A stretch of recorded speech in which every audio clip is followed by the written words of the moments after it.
Hello, can you guys hear me? We Sweet.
Okay, everybody's here and ready, it looks like.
Okay. All right, are we all ready? Seems like it. We're ready here. I am also ready.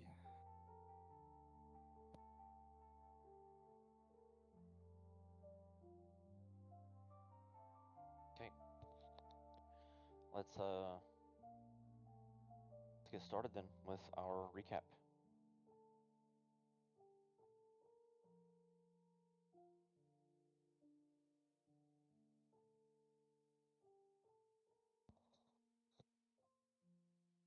Deborah, did you want to try and take the recap this week?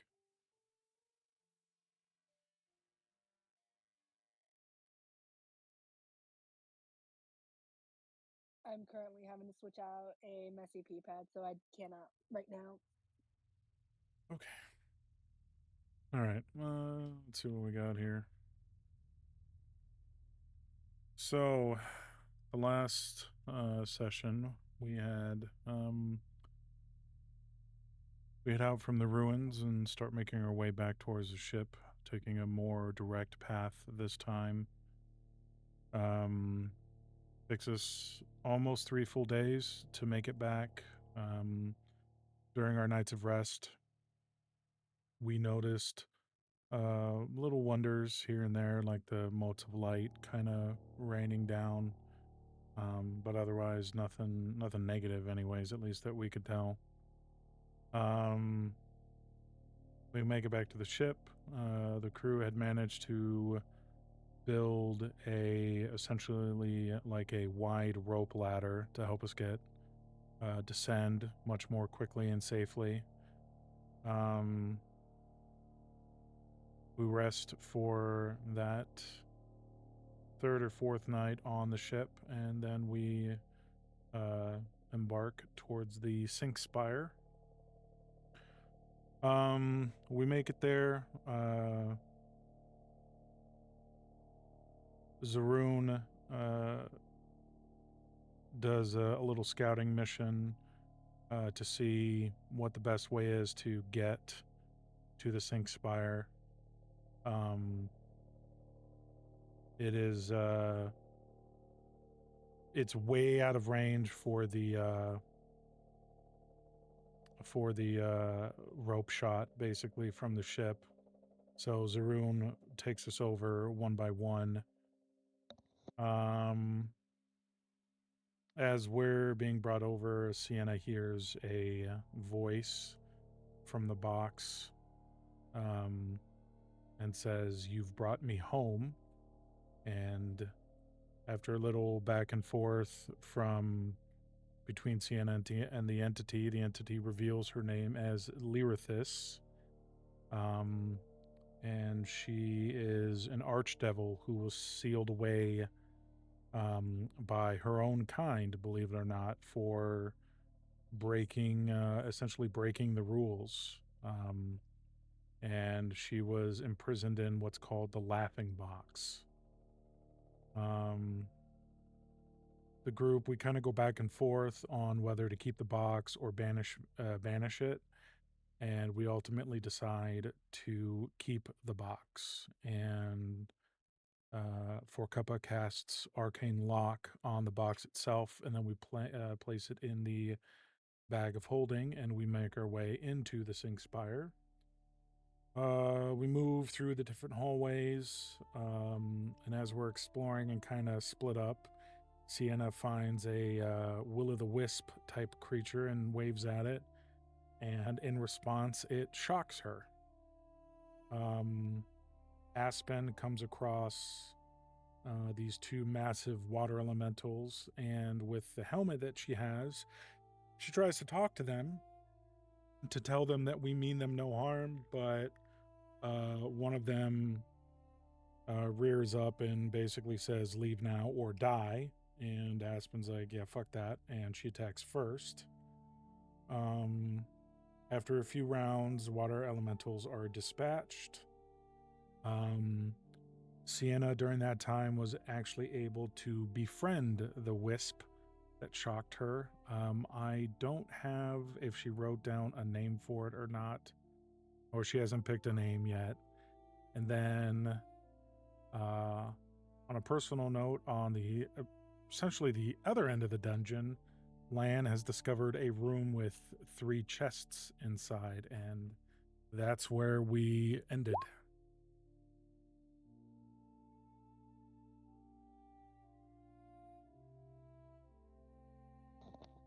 All right, take a 1d8 of inspiration and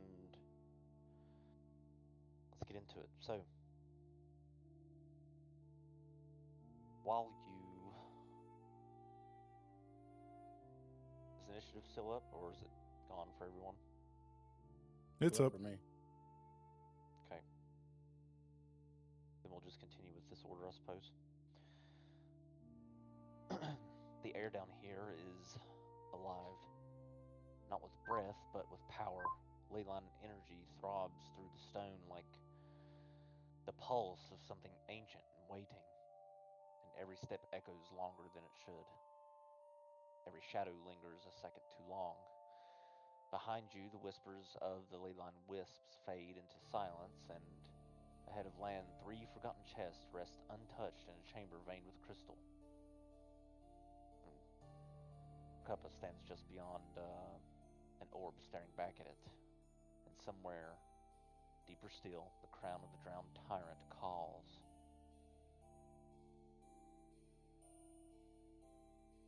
Taven, we will begin with you. What do you want to do?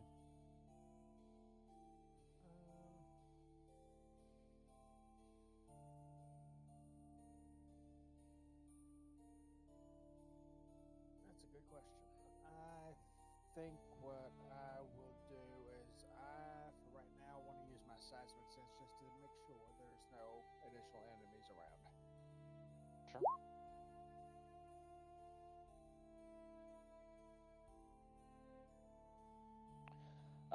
So your senses reach out, and you don't feel the vibrations from. You don't feel anything in the stonework, as far as like any sort of tremors or anything like that.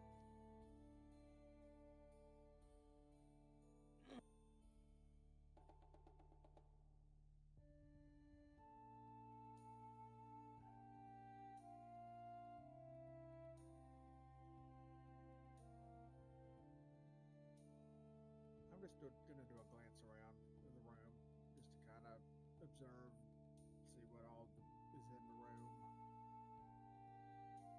Kind of Okay. keep my guard up. Okay. Let's see. Perception check.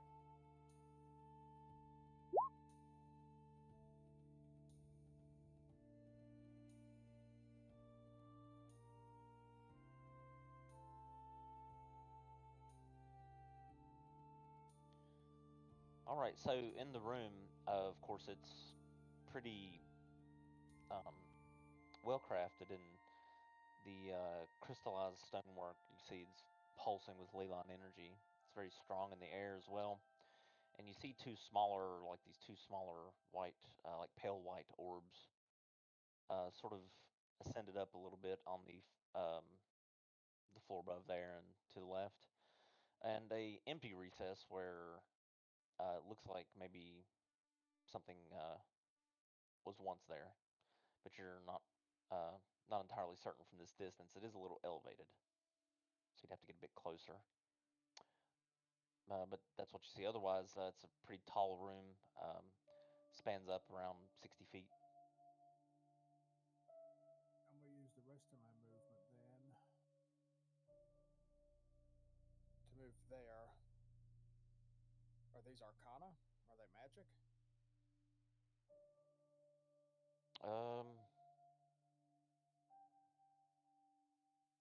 Arcana check.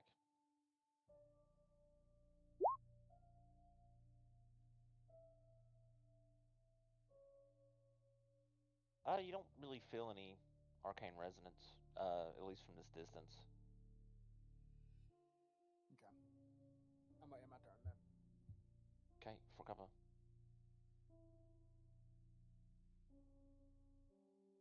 Sorry, I forgot the order was going and that I was after him. Let's see. Try to catch up with everybody.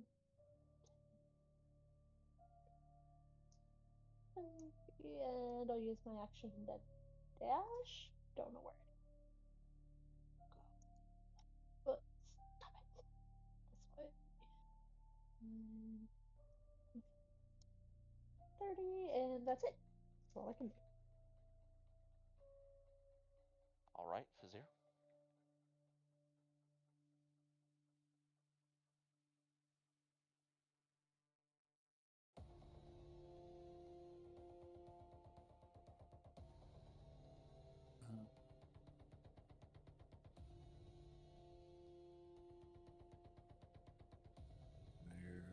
Is there a visible noticeable difference between the two orbs? As you step into there, make a perception check.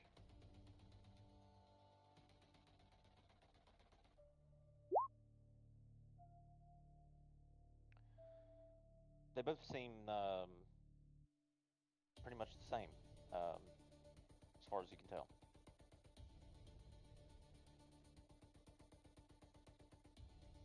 I will fire.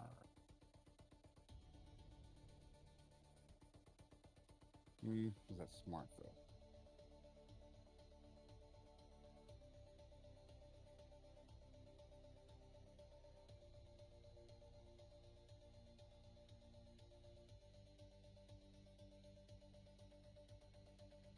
See anything jumping out pattern-wise on the floor? On the floor, as you look down, actually, where you're standing, there's a glyph that is currently lighting up beneath your feet.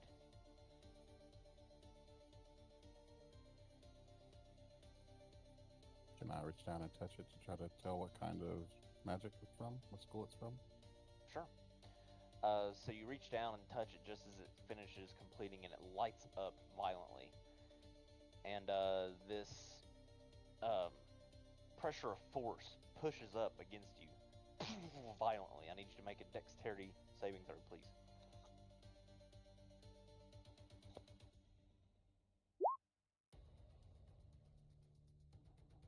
Okay. You just managed to avoid the full damage of this trap.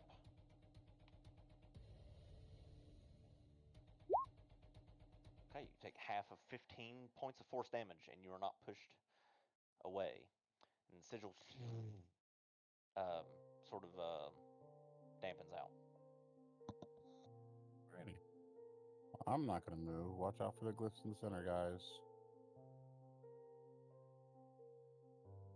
That'll be my turn. Okay.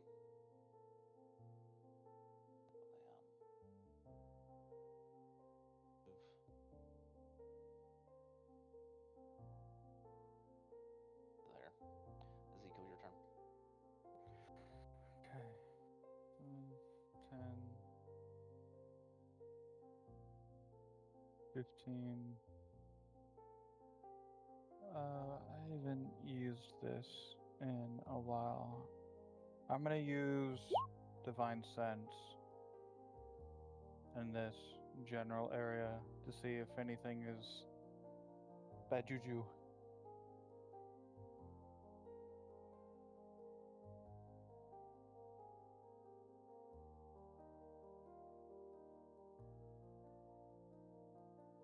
Okay. So your divine sense stretches out, and you don't sense anything that comes off as any type of odor or um, anything that sets off your senses. Okay.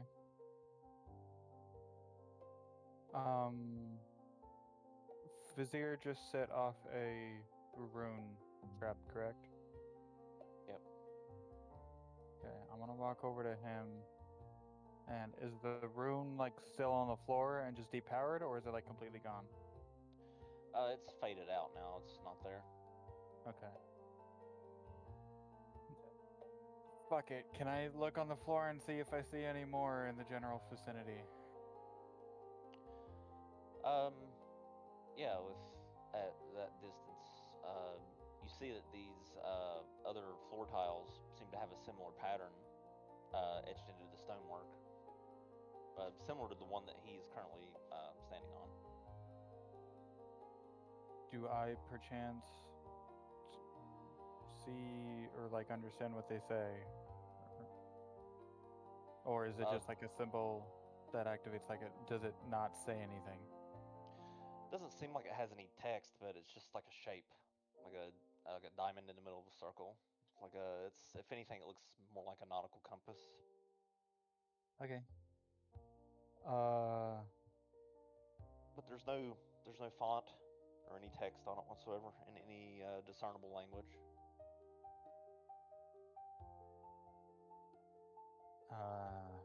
Ezekiel will just pat Vizier on the shoulder and he'll say, "You might want to look out for those traps, Vizier." And I cast that'll be his banishment. turn.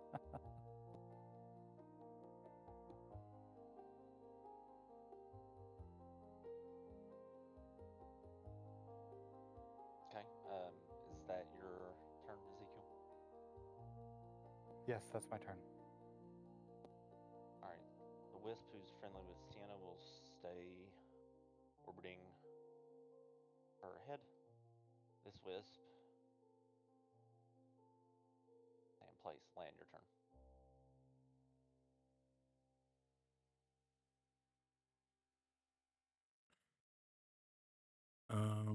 Lan is going to step into the room.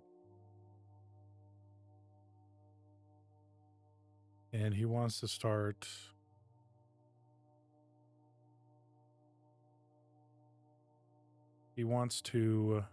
checking the chests one by one, if they're locked and or trapped. So we'll start with that. Okay, investigation.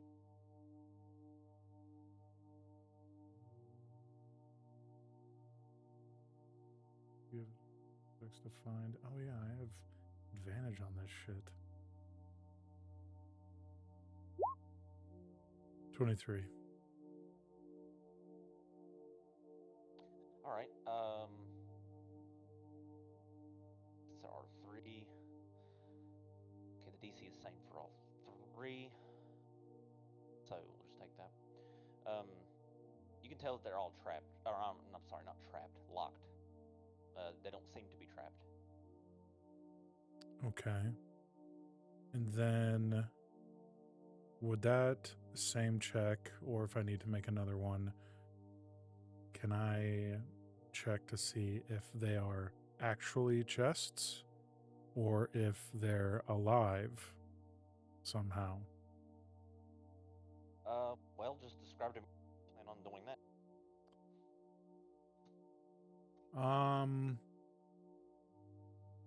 You know what? Lan is just going to take a kind of more direct method, and he's going to draw Shadowfang, and then he's just going to wrap or basically ding each chest on the lid hard enough to make a little bit of a gouge into the wood, but not, he's not going two-handed fucking Highlander style trying to cut off a piece. So just hard enough to take out a little gouge of the wood on each lid. Okay. You take out your sword and clink, clink, clink, and you tap fairly hard on each of the sort of the chest's iron and wood areas, and they just resonate with sound. They don't seem to move like a mimic or anything. Okay. Would it be, can I try and open them, or would I need to wait until my next turn to do that? Would the mimic test, would that count as my action?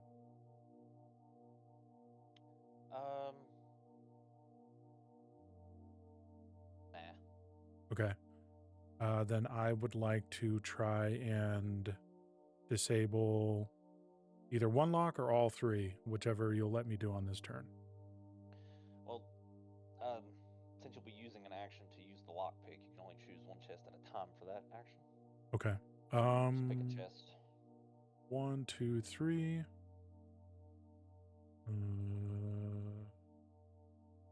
Okay, I can do this. /R1D 3. Cool. So then I will try and unlock the bottom chest. All right. Thieves' tools, dexterity, please.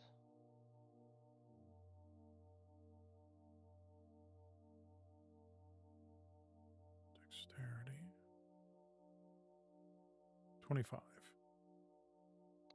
All right. So you are able to unlock the chest, and as it opens, this sort of cold exhale leaks out, and what you see is this scroll casing.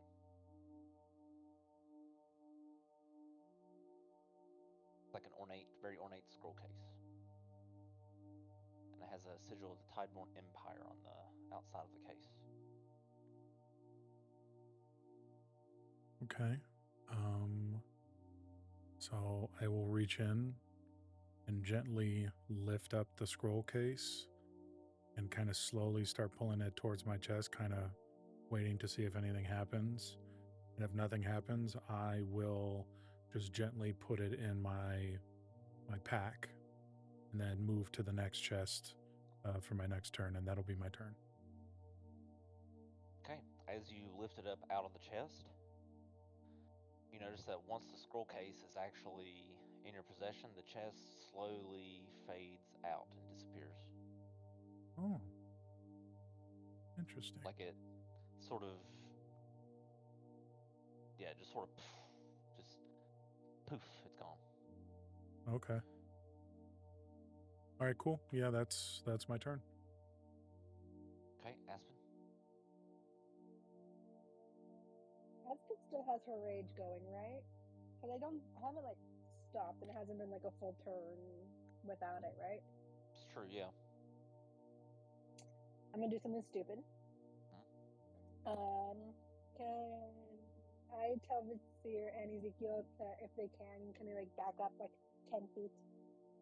Or a little bit, like 5 or 10 feet away from the traps? Sure. I'm sorry, say that again? If you could just back up a safe distance from the traps, like either if you're able to right now move a little bit. Oh, yeah. I mean, if God allows it. Sure.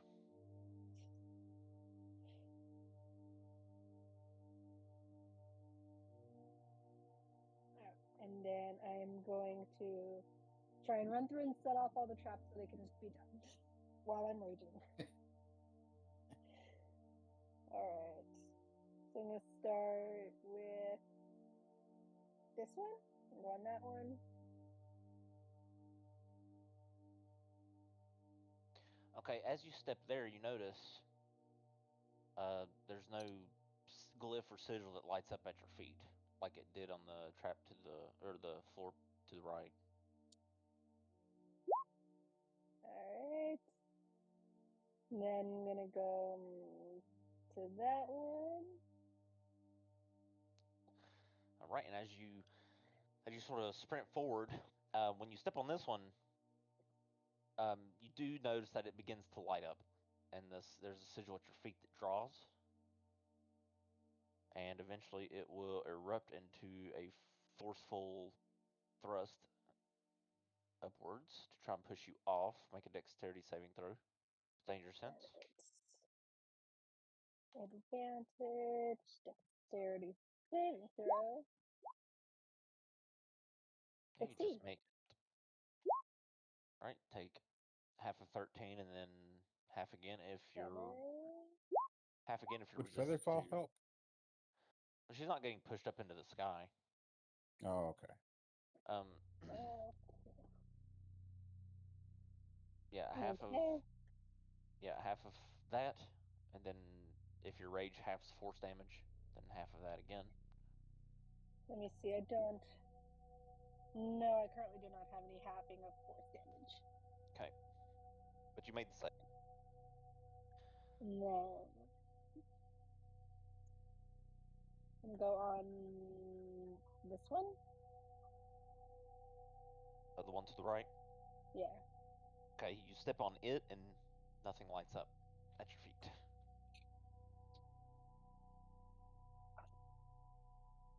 Alright.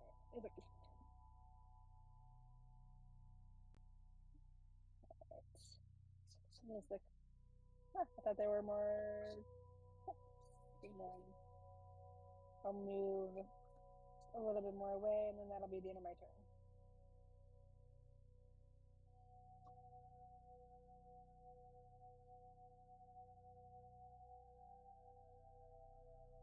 Barrel dash to go up here.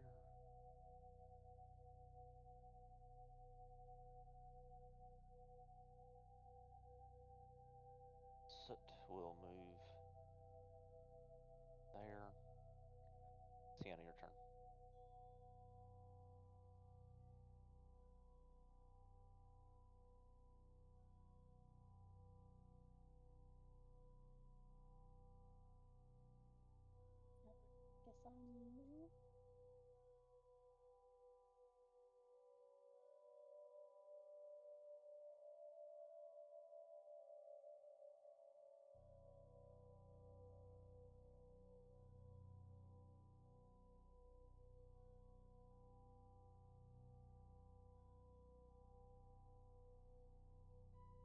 sure where we're going from here, but I'll just end my turn there.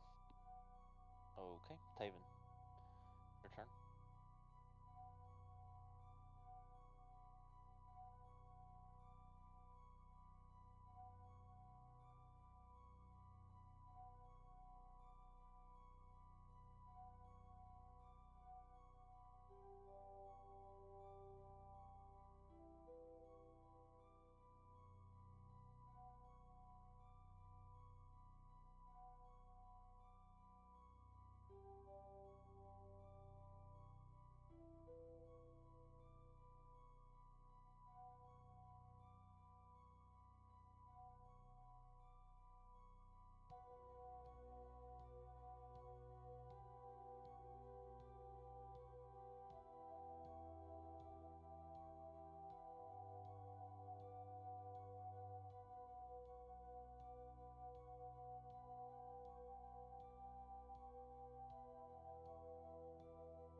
Taven, you there?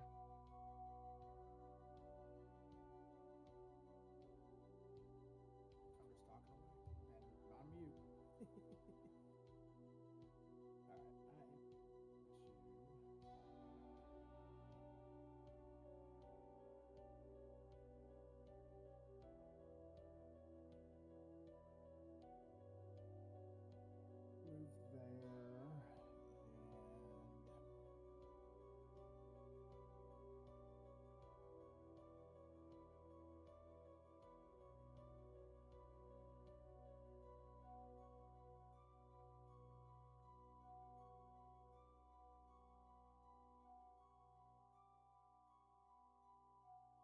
I'm just going to keep looking around and keep observing. Just keep my eyes out. Okay. Into my turn. All right, so just keeping an eye out on the environment as to not get surprised. Forkuppa, your turn. So I'm just going to look up, look around. You know, Okay. keep my eyes open. Stay alert. Gotcha. Forkuppa, your turn. Alright. 5, 10. I have no idea where anybody is. It's here. Right there. 15. Oh, I could have probably gone the other way around and just saved movement. Oh well. Is this a door right here, or is that just a window into that hallway? That's a door. For Door. sure. Okay. There we go. Now it'll let me. Then I'll just use my action as well to get further in with everybody. Man, the doors are fucking narrow on this map. I just realized that. It's like it just stopped me a couple times. I had to try a few times Yeah. to get. Yeah, that's annoying. And I'll come over here, so I'm a little bit out of the way, and stop there. Be done. Okay, Fazir, your turn. Just waiting for land to get done. I'm just watching, being vigilant like Taven, keeping an eye out. Very well. Sir Leon will make his way down here as he seems to be scanning the area himself. Ezekiel, your turn. Yeah, I'm basically doing the same thing as Fizir and Taven, just looking around, making sure shit doesn't surprisingly hit the fan somewhere. Nothing really interesting is happening, so he's just staying alert. Okay, Sienna.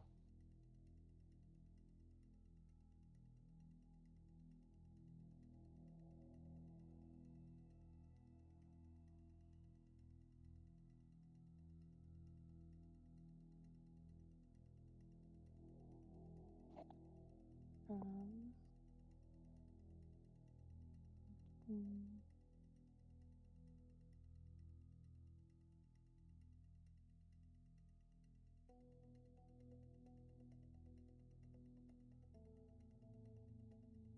Don't know what I want to do.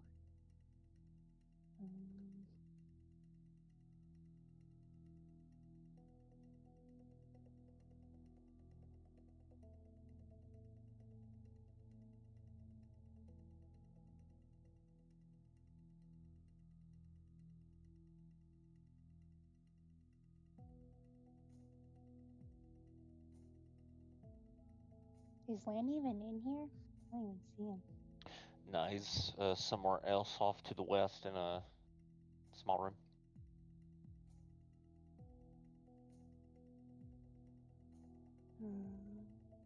Oh, he's down that way.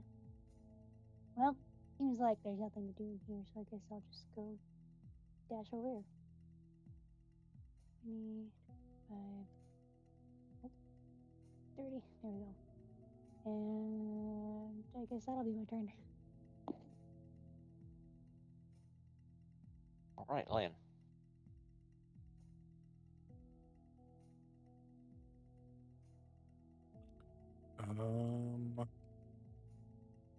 One and two.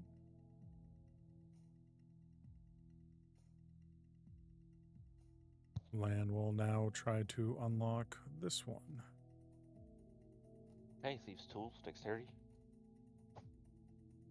19. All right, you're able to unlock the chest, and it opens. A little bit of colder air sort of exhales, a little bit visibly as the chest unseals and opens up. And what you see is it's blue stone, just sort of laying there on the cushion that's inside the chest.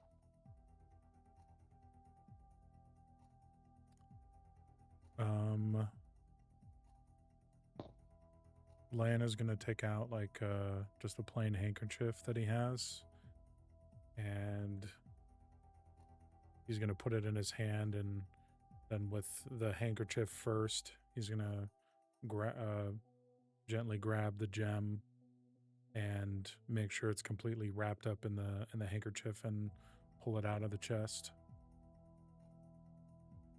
Okay. All right, so you lift it up out of the chest, and the chest, just like the one before that, slowly fades out of existence. And then, yeah, he will kind of wrap it up and spin the handkerchief around to kind of keep it sealed a little bit, and then he'll put that in his pack as well, and then he'll face the third chest, and that will be his turn. All right, so you tie off the unknown stone in the handkerchief and loot it. Aspen, your turn.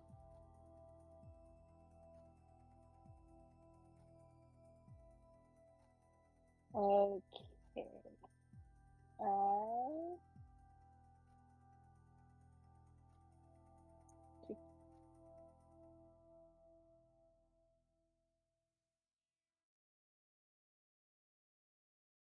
How much of a ledge is right here? Can I just step up that, or do I need to go up the stairs?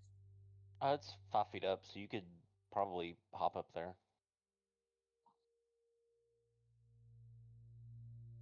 Can I do a fun little like push-up somersault onto the wall, onto that spot? Acrobatics check if that's what you want to do. Why not? Let's see, acrobatics. Whoops, not with advantage, but normal 16. All right, so you do a bit of a somersault and almost lose your footing, but it looks pretty good as you stick the landing. Sweet. That's 5. Start 10, 15. I'm gonna go right there.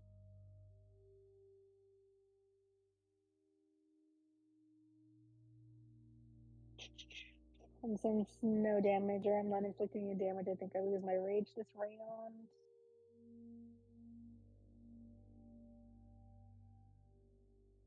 And I'm gonna look to Mara and like, do you think anything is up here at this end of it? I'm sorry, what? I'm gonna look at Mara. Like, do you think anything's at this end of the room?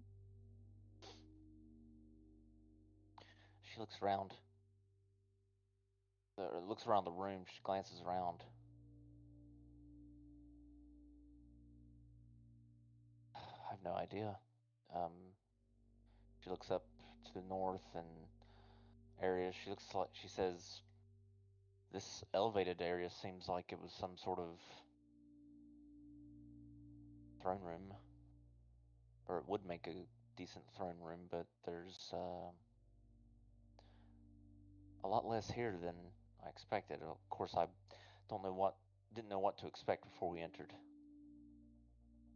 But it looks like there's something that belonged there, as she points to that empty circle.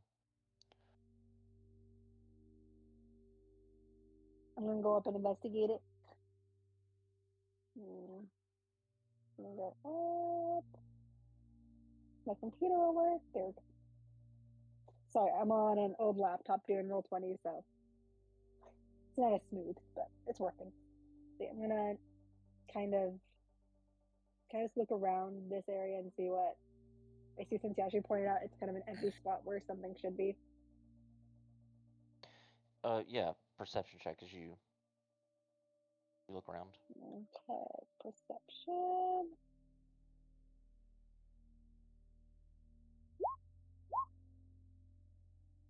$11. Oh wait, why did it go twice? I don't know what's going on. So, in that northern area there, you're looking around, you notice that as you get closer to that open area, the temperature does drop a little bit, and the ley line crystals in the walls begin to shimmer faintly.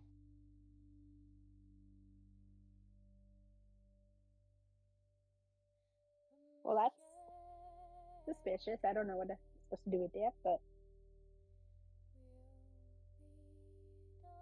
then yeah, I'll turn to Mara and be like, something's happening. I don't know what's going on, but something's happening over here at this spot. You began to get this odor of seawater a bit as well.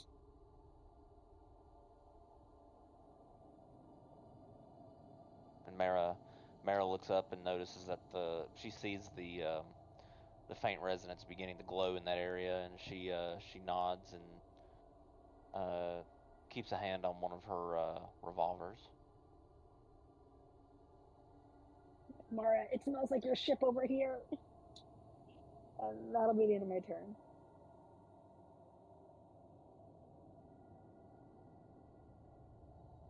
She moves up to there. Places a foot at the first little step down there to sort of step inward and see if she can see sort of in the bottom of this circle. She sort of peers over, and the circle on the floor flashes with this dull violet light. Not bright, but looks like it's hungry. It just shoots out, and the stones twist Mara's reflection just slightly, and the shadow ripples out from under her feet, like it's trying to run away from her. She must make a intelligence saving throw. That's a 6. That's a fail, so she will take 2d8 psychic damage. All right. She hears a voice in her head, and it forces her to kneel before this empty circle. Soot.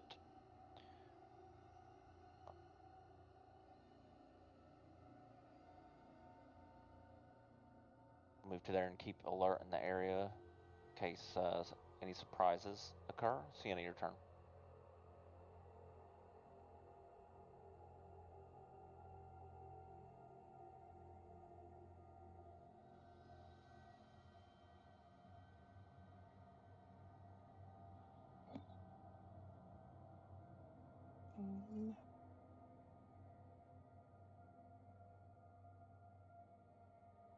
Come on, mouse.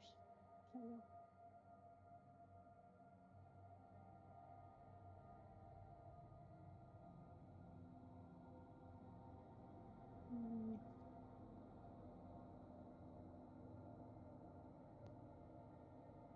I'm assuming there's just doors up here too. Yeah, it's like 5 feet up on the ledge, but yeah, there's doors across the hallway up there.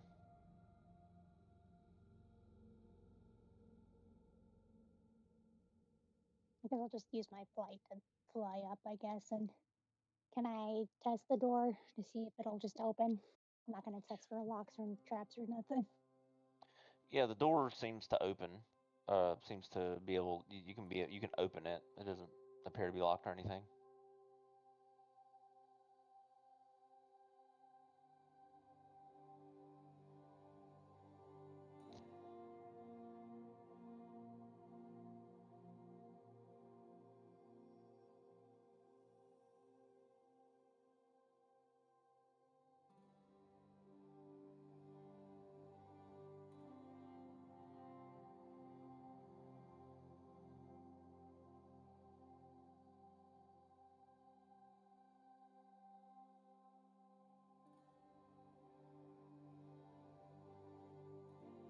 Sorry, I didn't have my arm. Are these things traps? Or can I investigate them? Investigation. Alright.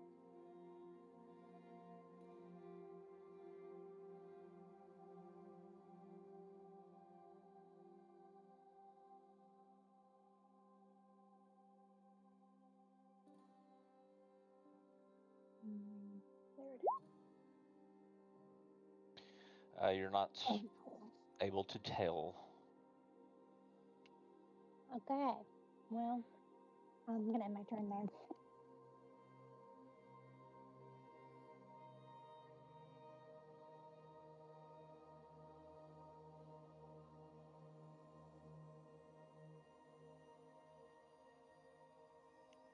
Okay, Taven, your turn.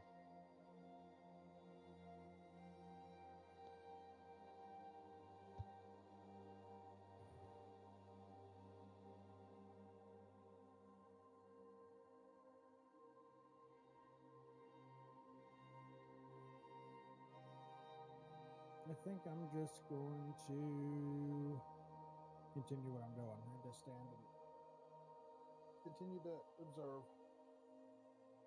Okay.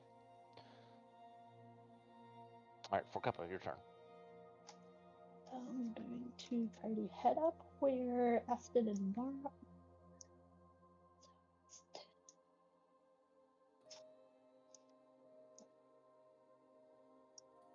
And stop on these stairs and ask Aspen, like, are you guys good? Do we all need to kneel down in front of this thing? What's going on here with this stuff? Let's see what they say. I don't know. Mara just started kneeling towards the empty spot. So I don't know. Mara calls out, "Don't touch it! Don't touch it!" And you see her she's trying to resist its pull and stand back up, but she can't. It's like it's forcing her. She pleads for you not to touch it. Is that cursed? Are you cursed, Mara? What's happening? Like, what? How is it holding you there? Or what did it say? She says, "All it's telling me is to kneel before your drowned king." Another voice saying that Calder would have given the crown to me.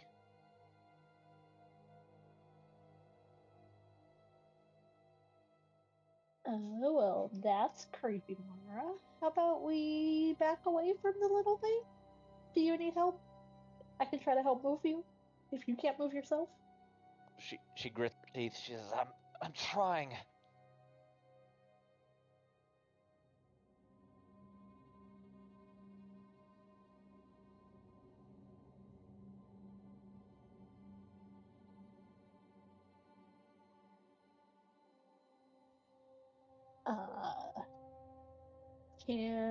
This might be weird, but can I use my mage hand or cast mage hand to try to, like, basically grab onto her, like, coat or something, like the back of it, and try to pull her back a little bit from the thing?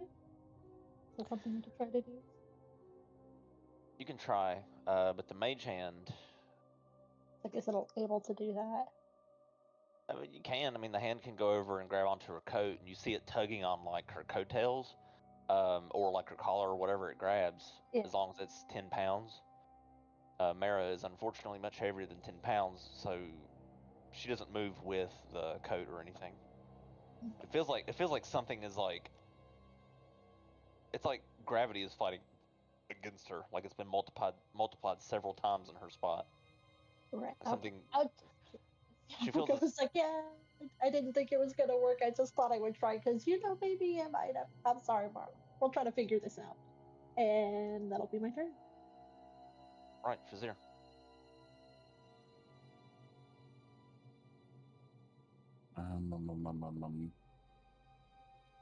I'll look back at Ezekiel. I'm like, I'm gonna step out because I can see land still, but I have no clue where Sienna went. So I'm just gonna go to the bottom of the stairs, just out the door.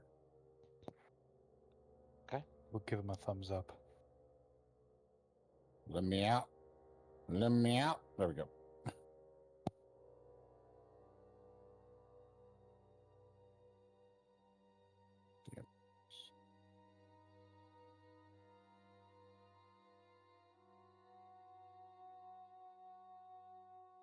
And that's gonna be my turn.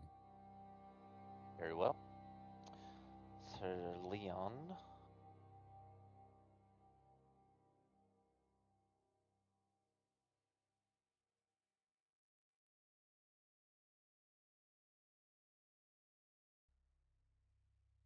Okay, Ezekiel. Okay. I'm hold on. 5, 10, 15, 20, 25, 30. 10, 15, 20, 25. I'm gonna get there. And he's going to basically grab the back of Mara's jacket and just give her like a hard tug and see if he can move her. Okay, strength check. And let's do this.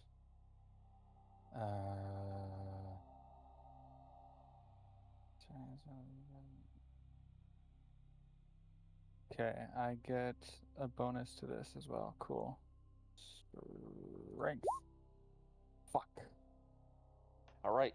So you go to pull on her coat, and the coat kind of rips right where her shoulders are,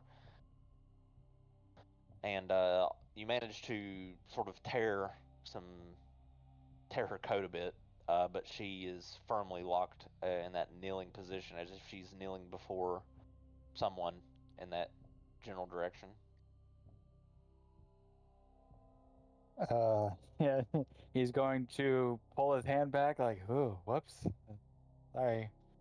And then he's gonna look back at Kappa and look down at her and just shrug and just be like,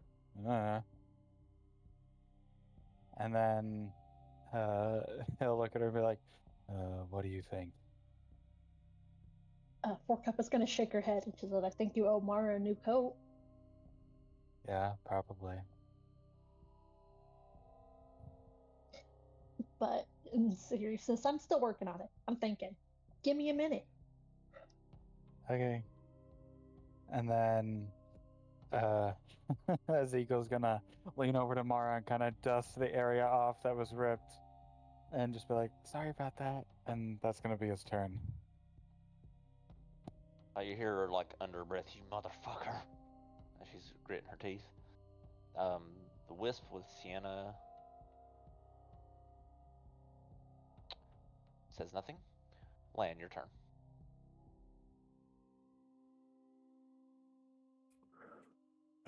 Lan will attempt to open the third chest. Mm-hmm. 19. All right, you're able to unlock it as well, and almost filling out the entire room of the inside of the box as it opens up is this half-plate armor. It looks like it has some glowing Leylon resonance in it.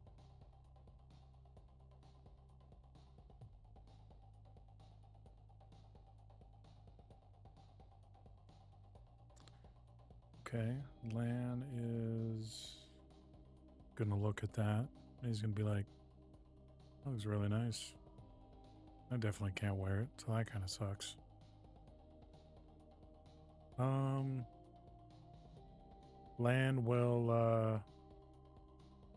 is going to take his pack off, set it on the ground in front of the chest. He's going to open it real as big as it can, and he's going to try and stuff the armor in his bag to have it identified and probably given away to someone else later. But yeah, he's going to put the armor in his pack and seal the pack up and put it back on his back. Okay. So you loot the armor, and the chest fades out eerily.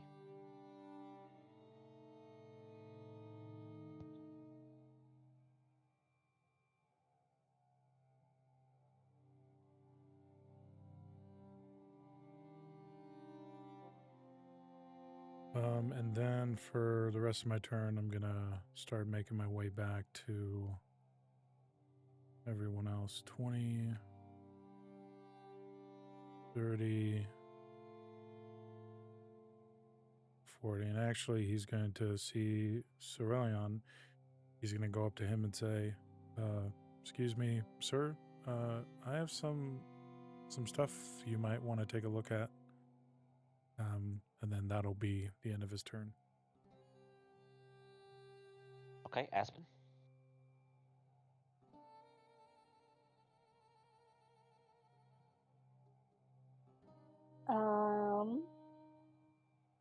You said that things were lighting up like around here, like at the spot. Yeah.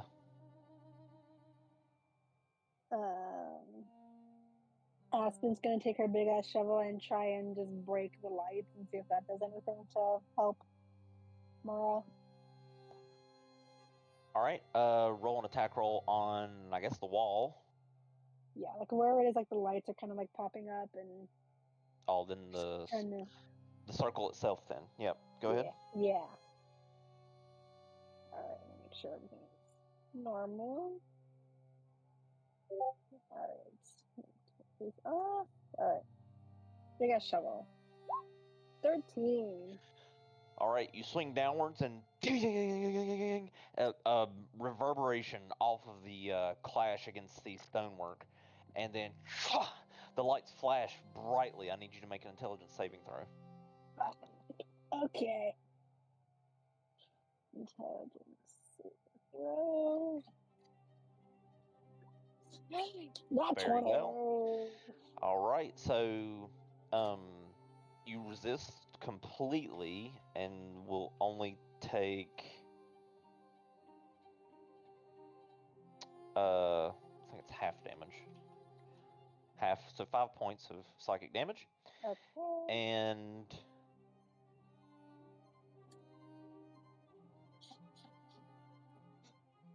let's see.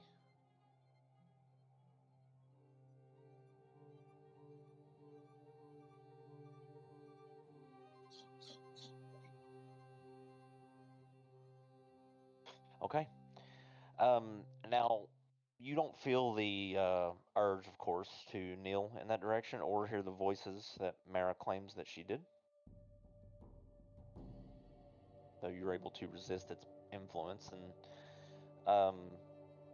doesn't seem like anything has changed as far as the lights go. You did manage to put like a small little crack in that circle, and like indented circle.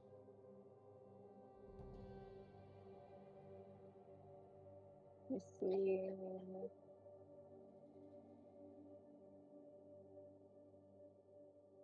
Really quick, 1 second.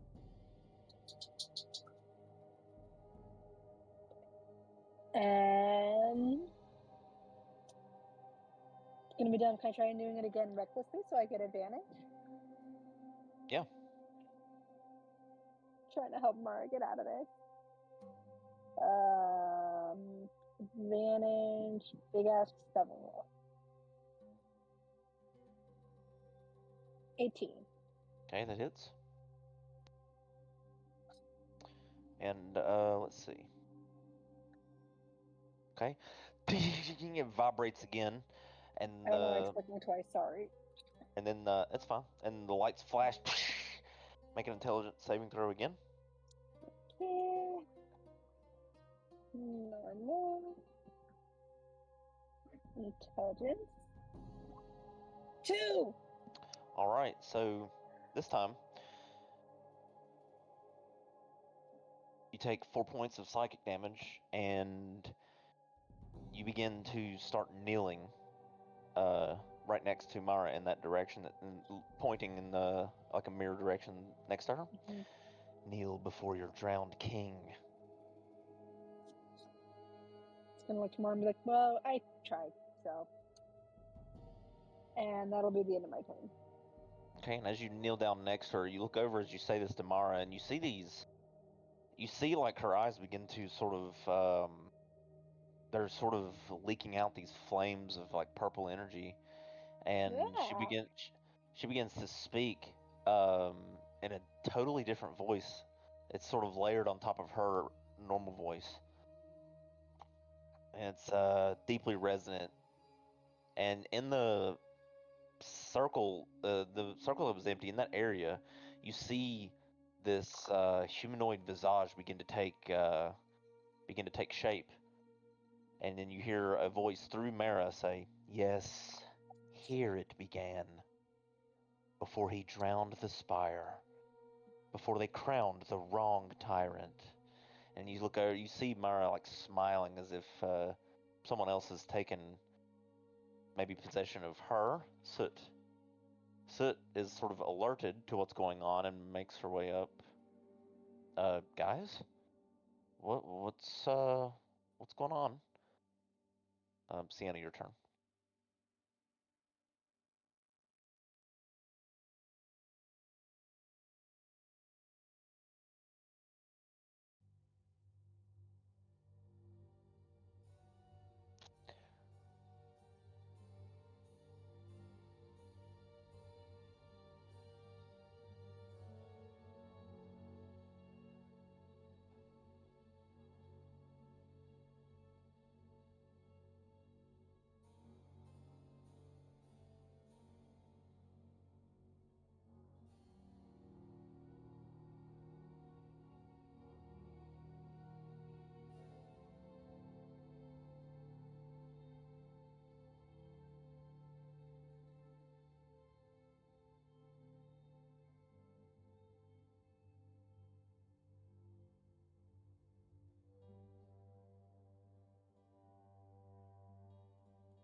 Actually, Sienna, wait a second.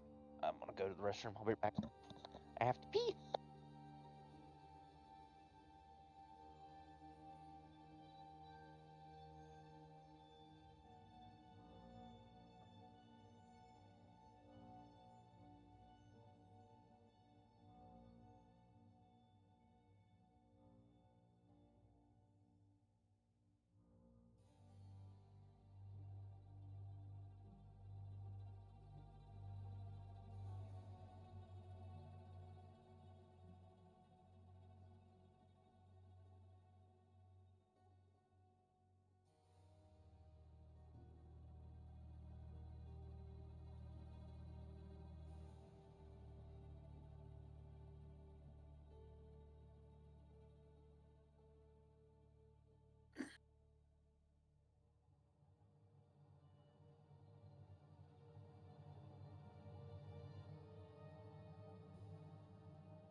Okay, I'm back. Go ahead.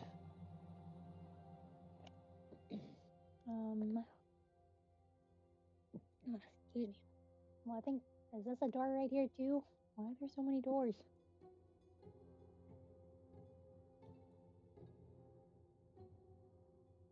I'm sorry, what? Is this a door? It is, yeah. Guess I'll try to open this one.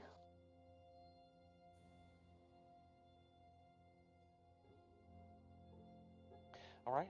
It does appear to be locked as you try to open it. Gosh, dang it.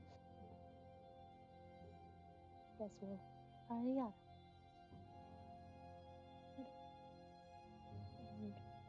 And, ahead and get rid of it. So I'll try to open this one.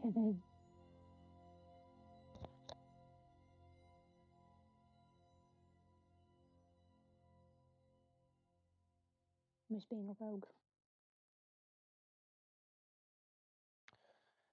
Yes, we hear Tobin's laughing at you, trying to get past doors.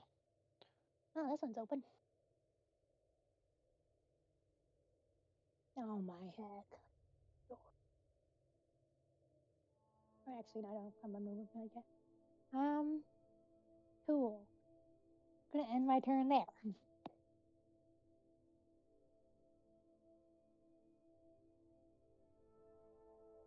Okay, and as you enter that next room, or as you open the door, you hear a note, a musical note, escaping the strings of a violin, but it's not from your strings or even your lips, but from the chamber itself.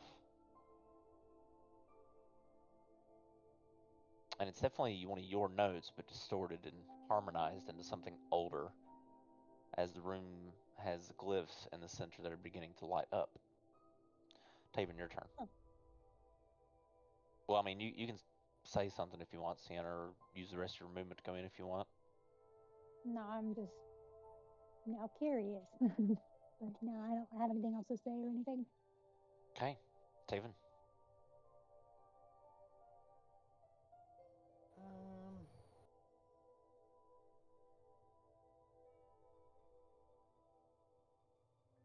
I'm gonna move there and end my turn.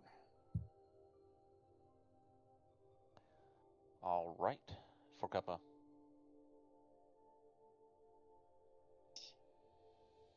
Okay, so yeah, it might be a stupid plan, but the only one I can come up with right now is just to knock Mara out, and hopefully being unconscious might help her. What do you guys think? That's not bad. That's a good idea.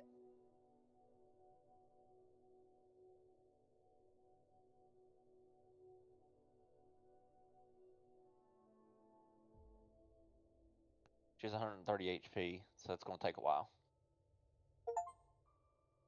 I mean, does anybody else have any other plans? Because that's all I got. At least that's by brute force. You can put her to sleep with magic or something. Yeah, that's what I was looking for. It's like, okay, I don't have a spell that I can access that can do that, so only other thing I can think of is just to. I don't know what's going on in there. I don't know. If somebody else has a better plan, I'm all for it, but that's the best I got right now. Is just to knock her unconscious somehow. Or, if somebody maybe can charm her to override the spirit thing, see if we can convince. I don't know. I'm just throwing things at a wall and seeing if one of them will help her get unstuck.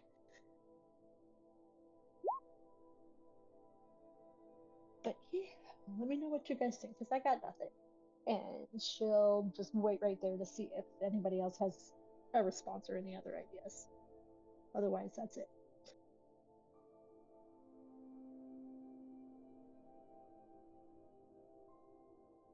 All right, Vizier. All right. I will look back and not see Ezekiel there anymore and just say, like, fuck.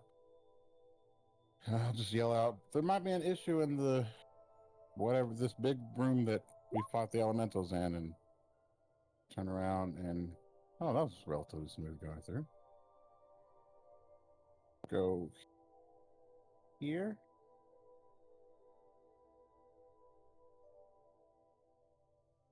I should be able to see Mara from this angle, correct? Yeah, they're elevated, but only about 5 feet or so. You can see them. Can I try to vortex warp her away? Sure.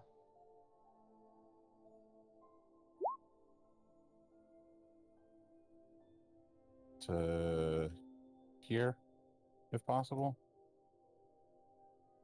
All right. So fortunately, she can choose to fail. She's not technically possessed, as it would seem. So she's going to choose to fail, and you're warping her where to there. Yeah, I'm gonna do the same. Oh yeah, I'm gonna do the same to Aspen in a second. Okay. Those of you see Fizier's magic warp Mara out out of the place that she was kneeling at and then put her here, it does break the Leland resonance that had her sort of locked in under its influence, and she shakes her head and looks over at Fazir. Oh, thank you. Jeez. I felt like there were worms crawling around in my head, but made of like this cold magic. That sounds very unpleasant. Yeah, give me a second to rejuvenate, and I'll get Aspen as well. That'll be my turn. Okay, Sir Leon looks at Lan and sees that he's handing him some items, or just the armor, or are you showing him all of the items? It'll be all the items, but we'll start with this. We'll go in the order that I found them. So I'll present the scroll case to him first. Okay, so he looks at that. Ah, yes. Let's see.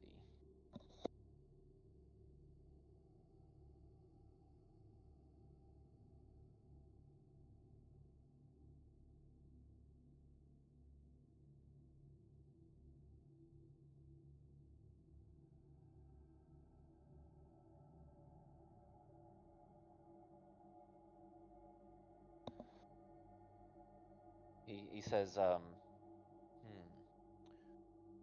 knew this was real. I saw it by the tides. This was the seal of Commander Calith. And he brushes his fingers just above the parchment. And you hear a tremble in his voice. I thought all of this was lost when the crown took the garden.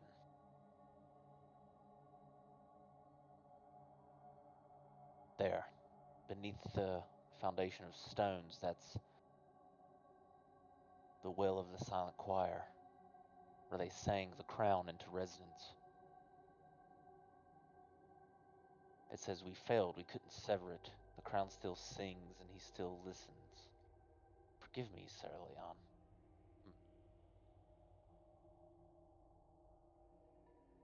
And he reads over the scroll.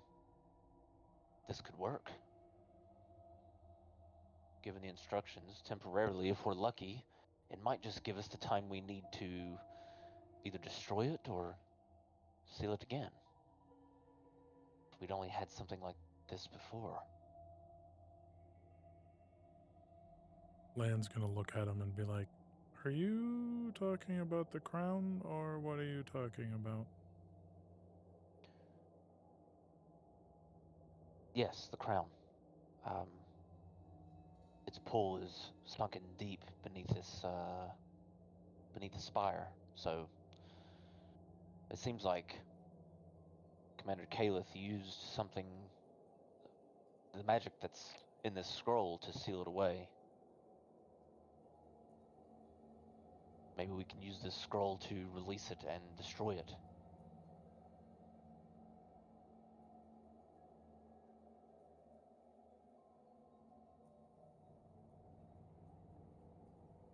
Lan's just gonna kind of nod his head. So it just kind of explains to you what it does and de facto identifies it.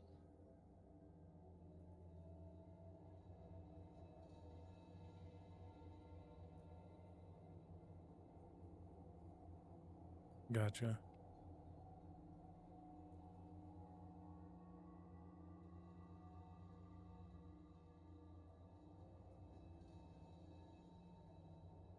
Okay.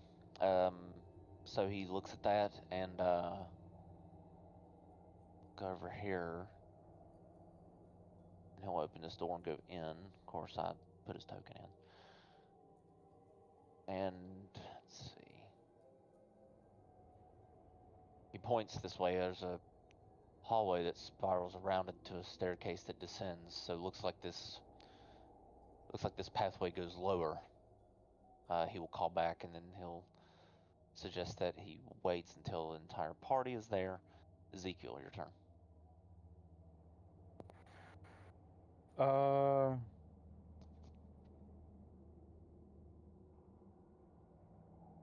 While he's right here, he's gonna since Aspen's smaller, he's gonna like kind of bend down and like wrap his arm around her and just give her just a big old yank with his arms. See if he can get her out. All right, strength check. God damn it! All right, so you go to pull, and it's some similar situation with Aspen, although you do have a better sort of grip as you try to use all of your strength to get her out. She's moving in place. It's like a Wow, you heavy can't stone. pick up a 4-foot mushroom. I will leave you here.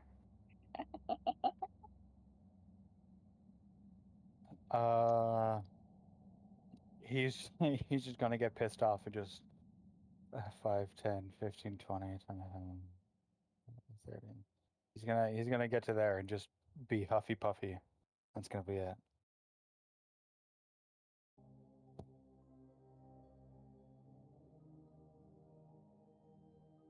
Okay. Wisp with Aspen, or I'm sorry, the Wisp with Sienna is quiet, just happily and blankly accompanying her. Land your turn.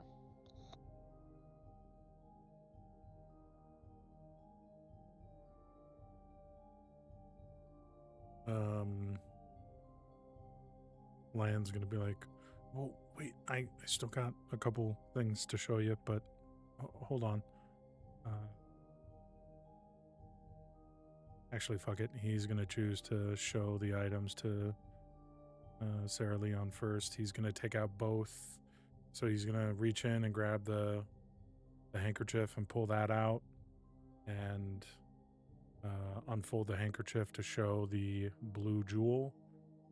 And then he's gonna, as he's doing that with his other arm, he's gonna take the pack and kind of let it clang on the ground. He's like, and then there's also a suit of, or he'll hand Sarah Leon the jewel, and then he'll open up his pack and kind of to show the half plate suit of armor. And he'll say, these were in the other 2 chests. There were 3 chests total. One had the spell scroll, one had the jewel, and the third had this suit of armor. And he'll just kind of wait to see Sarah Leon's reaction. Sarah Leon sort of looks at it, and his expression falters, but he sort of, his gaze locks onto the fragment there, and says, "This is not just a fragment; it's what we use as a soul tether in the Tideborn Empire. They were used to stabilize the ley line interface beneath the tide wall before the crown corrupted it, that is. Where did you find this? Was it in that room where the chests were?" Yeah, each chest had one of these items. The spell scroll was in one, the jewel was in another, and the armor was in a third. Well, this is from the heart thread itself, the anchor woven through the core of the Empire. If it's here, the crown's echo must be growing stronger, which means it's calling even louder.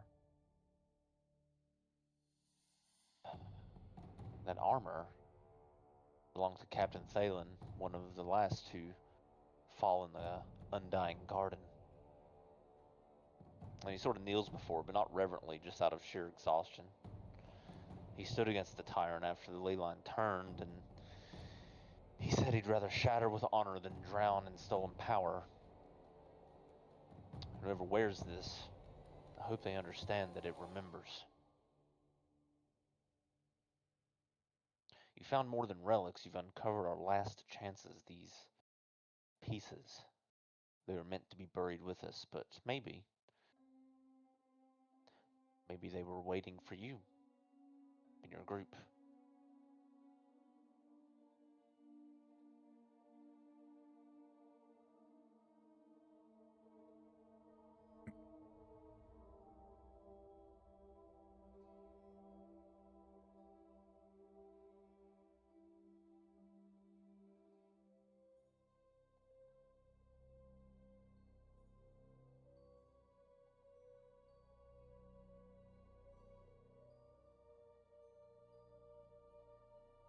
Cool.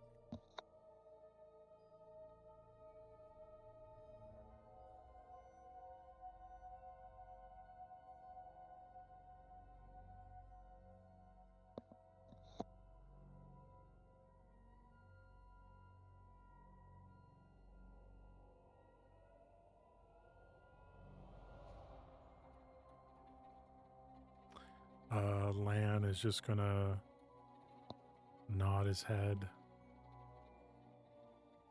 He's gonna say kind of to himself, like, he's more trying to think of who would be able to use the armor. And he's like, okay, I'm gonna leave this stuff here with you.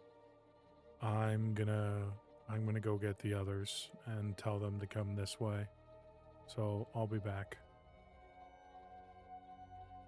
And then I think that was, I'm just gonna say I got half my movement left, so 10, 20. So Lan can make it there, and that'll be the end of Lan's turn. All right, Aspen.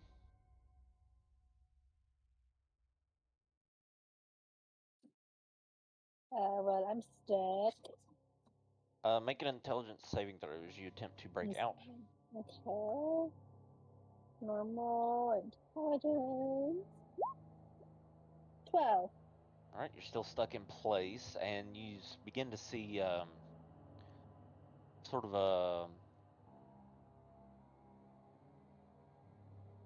a vision unravel. Let's see.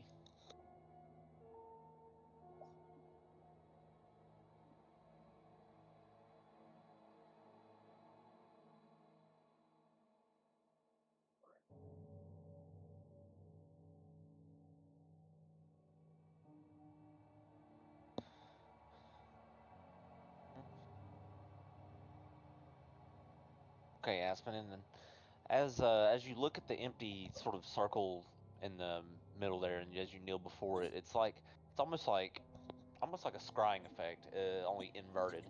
It's like as you have an internal vision that you are pulled inwards towards the circle, and you see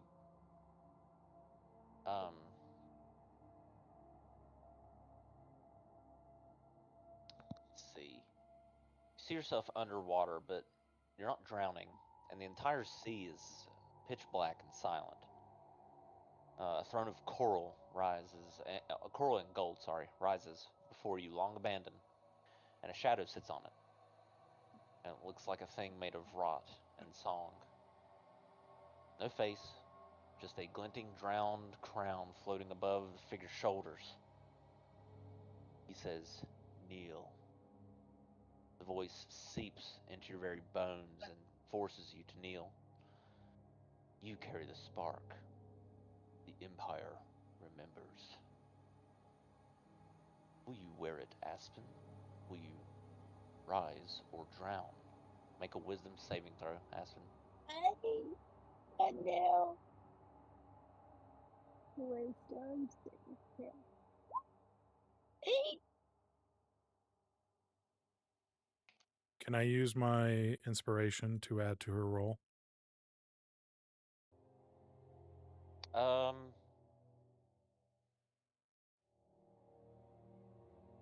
Or since I'm far Sure. away. Okay. Where?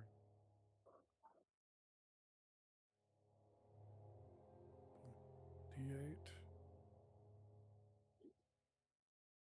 So 13. 13. Okay, the DC is 17, so you remain Thank kneeling. you.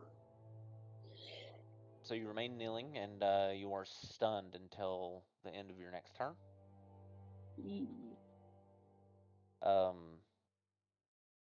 As you are locked in this vision, kneeling before this figure. Okay. Mara's turn. Mara looks around, takes off her jacket, starts taking some of the items out. Why'd you have to rip my coat? And she shouts over at Ezekiel. I tried helping you. I'm sorry it didn't work out. I'll get you a new coat once we get back to whoever makes coats. So calm down. Don't get your panties in a twist.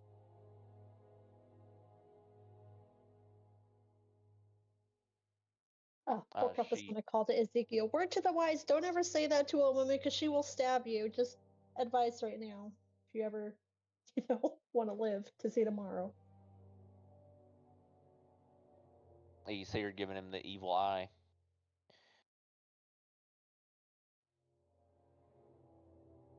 Wait till we get back on the ship. And she begins to rip the sleeves off the coat since they're already torn. Then she puts it back on.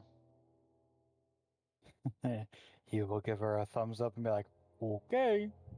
And that'll be it. Who's up here? 5. We have to get Aspen out of there somehow. Mara just sort of states the obvious, and Soot's turn. Let's see if Soot's got anything on her spell sheet that might possibly do something.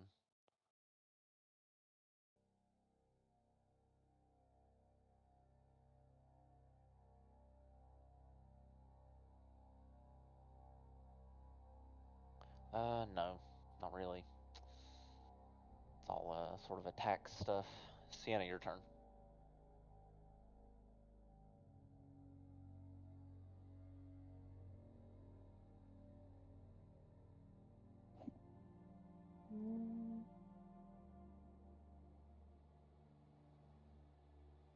I want to keep going, but if I go too far, I'm gonna get myself stuck in a sticky situation. Probably. Go back.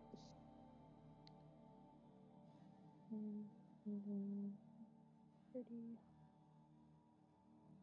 Dashing.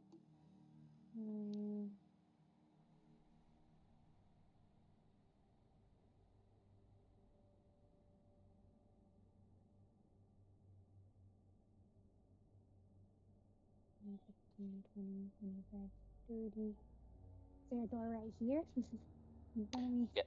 Yes. Can I open it? Yes. Or at least try to. It opens. Nice. Oh, man, I hate this place. That'll be my turn.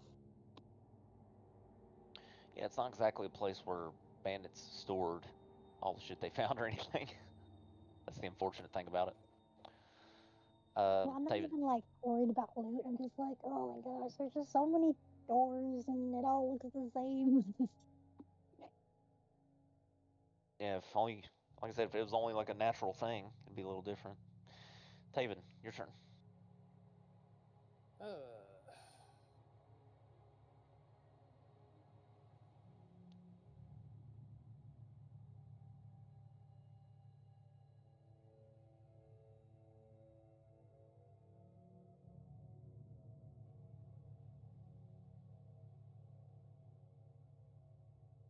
Do these things on the floor do anything?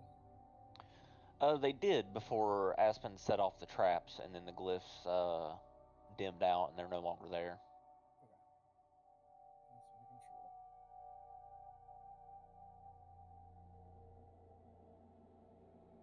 And I'll move there and end my turn. All right, for Cuppa.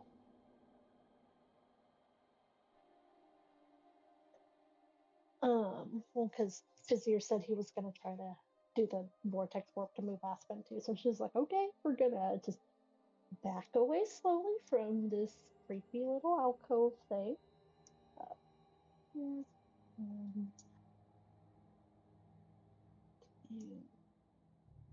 stop. Oh, I can't see. Stop here and just watch to see what happens with Aspen to see if we can get her out too. Okay, Fizir. Do I see Aspen? Because she's a little lower. Do I need to move up higher up? No, you can see her just past Soot there. Okay, I'll do the same thing and put her right there with Florida. All right, so she literally cannot either choose to fail or not, so she is target of the spell. And you guys see that she is pulled out of this vision. And Aspen, you are also pulled out of your vision, and You're still stunned, but you're just in place where you're at until the stun ends.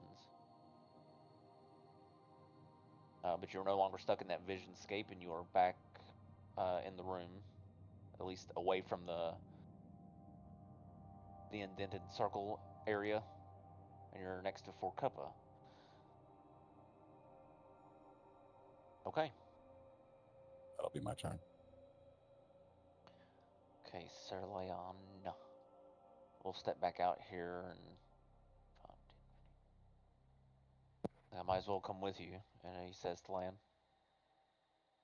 I'll wait, I'll move to, dash to there. All right, Ezekiel.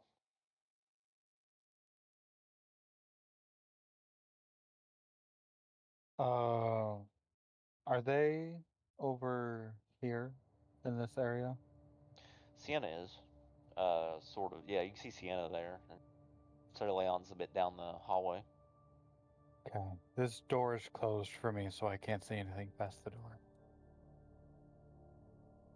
Yep, it is.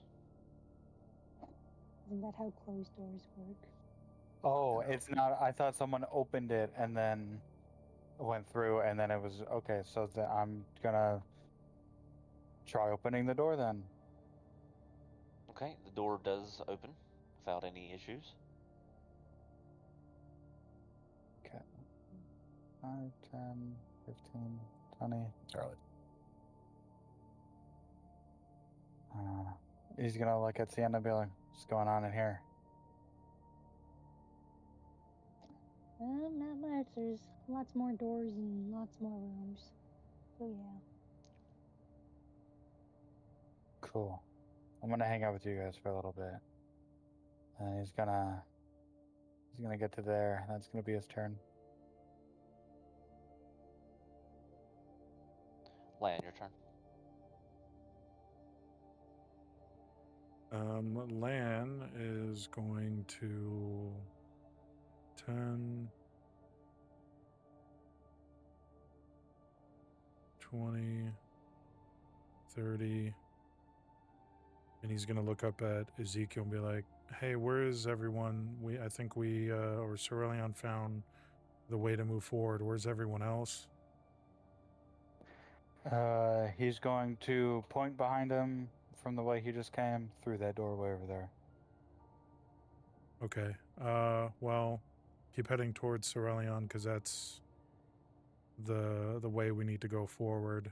I'm gonna go try and see what's taking the other guys, and then he's gonna 40 and then dash. That's 40 and dash 10, 20. Is this door open? No. Well, let me see. It is. I went out it. Yeah, it is. Okay, so that's... I think I got enough movement to make it to like right there, we'll say. And Lan will end his turn by just kind of like looking around going, what's going on, as he kind of focuses on Aspen. Like, what's going on? And that'll be Lan's turn.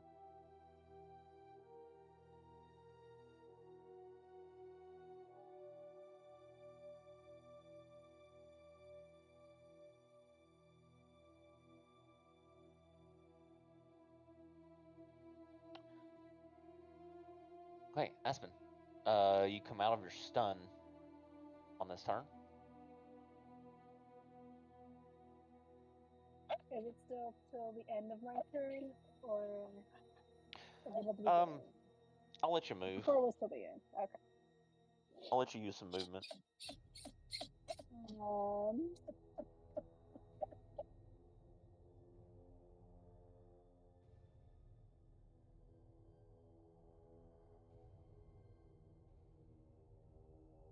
I'm going to start moving. I'm trying to move. Let's get it. Let me. 10, 20, 30. This damage 40.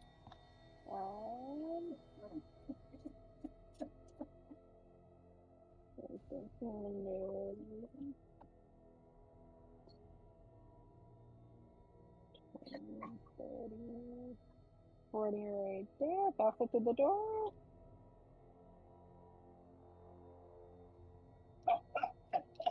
There we go. And that'll be the end of my turn. All right. Mara is going to move.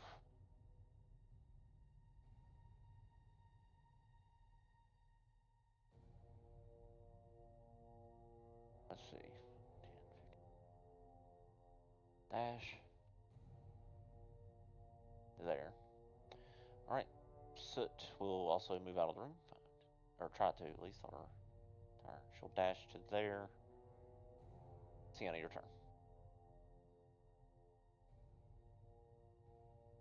Oh, she's lost pass without trace too.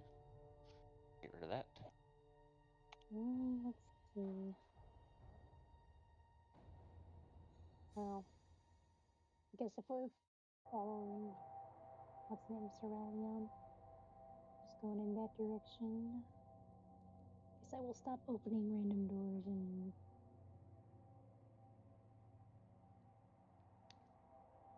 I don't know where these stairs exactly go, but I'm just gonna slide down.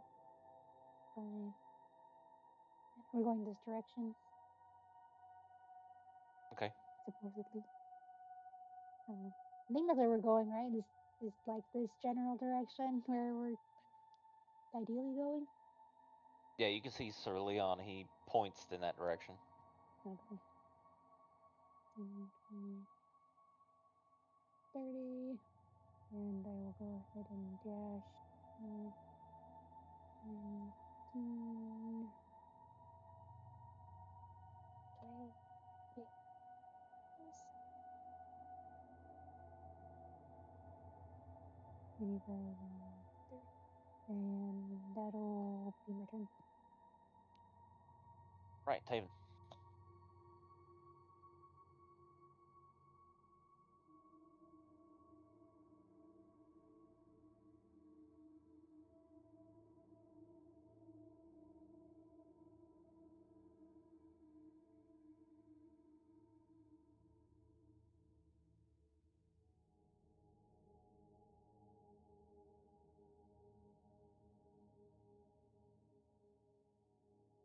Now my turn.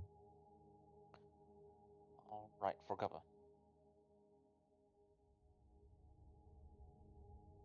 Just start following after everybody. 10, 20, 30, and I'll stop there.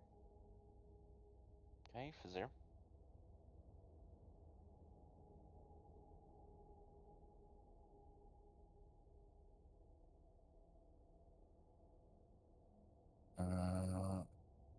Dash. That'll be my turn. All right, so Sir Leon sees everyone coming and will turn around and head back in that direction. Dash to here. All right, Ezekiel. You will give chase and follow. How big is this ledge right here? It's just 5 feet. Okay. So he's going to hop up there. 10, 15, 20, 25, 30. And then actually no, 25. He's going to be right there and just be there to be like, you went that way, go that way. Is he going to just be the traffic guy pointing that way to follow? That'll be it. Okay.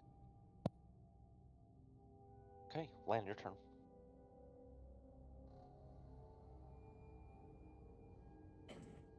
All right. Seeing everyone. It's going to 10, 20, 30, 40. He's going to get to there. And then he's going to dash 10, 20, 30, 40 to there. And he's going to say, he's going to look back at Ezekiel as he walks by him and say, I may have something that you want. I think it's either you or for Cuppa. I think for Cuppa might be able to use it too. So, but yeah, when you guys get up here, I'll show you, and that'll be the end of Land's turn. Aspen, you notice something on your turn. You have this mark on the back of your, or on your forearm. It's this fungal ring shaped like a crown, softly glowing blue.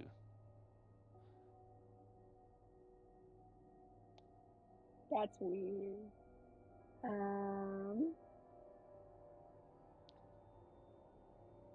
Can I like bring it up to my face and get like a really good look at it and see like what it's supposed to, why it's suddenly there?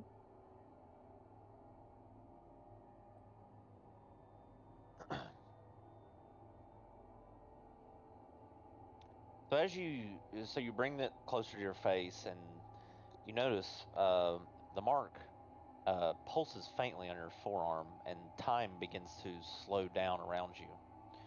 A circular crown shape made of spiraling rings like fungal growth patterns. And as you watch, these tiny mycelial filaments drift from the edges, writhing like threads caught on a current. They retreat quickly when you touch the area that they're spreading out, and it doesn't hurt, but it definitely does not feel like it belongs, obviously. Not like an infection, but more like a skin graft. A whisper in your mind echoes across. You grew in the rot, as did I. We are not so different, child of spore.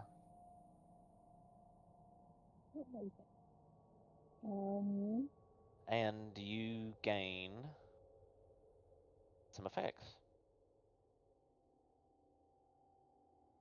Good effects or well, one of which you can't use, but here's the effects that you gain.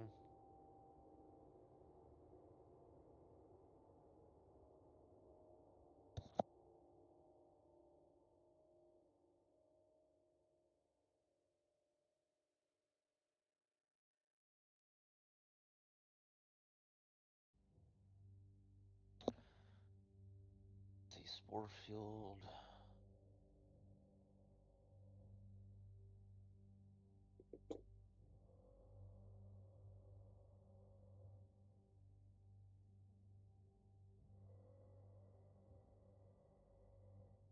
Okay.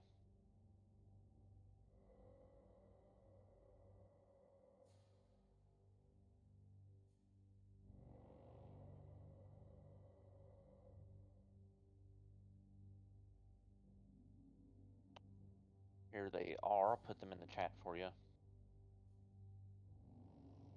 sure you mark this on your sheet.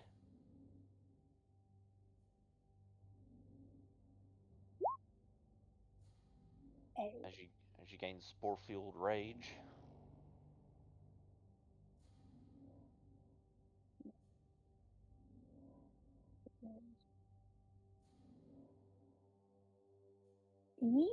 Oh no, that's so cool, but oh no.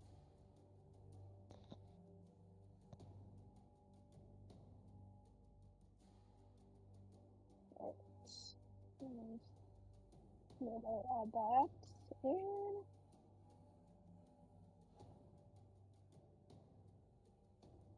Cool. But from my turn, try to move a bit. Whoops. I will do some movement. Let's see. 10, 20, 30, 40. And do my action to dash just a little bit. My token will move there. That's not where I wanted to go. Right there. Action to dash like to right there. And that'll be the end of my turn. All right. While I process the knowledge of the effects. Okay.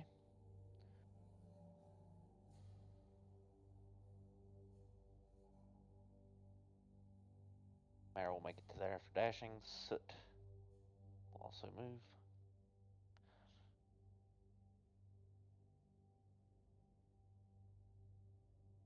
That makes it to there. Sienna, your turn.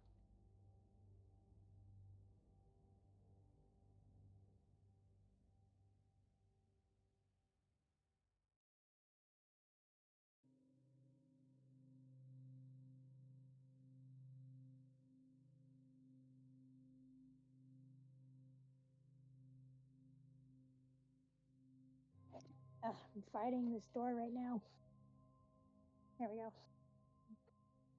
30. I guess. Oh, 30. Okay. And I'll use my dash just to move out of the way. And that'll be my turn.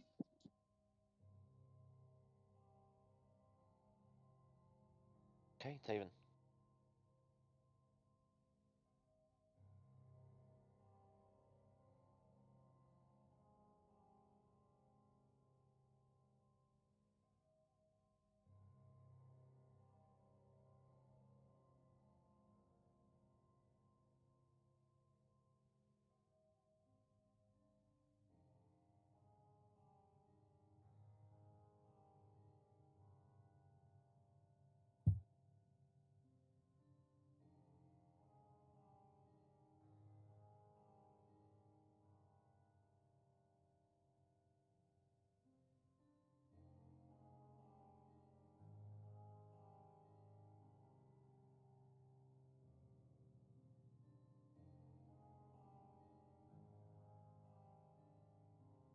Getting there. Yeah, I moved and ended my turn. Okay, for Kappa.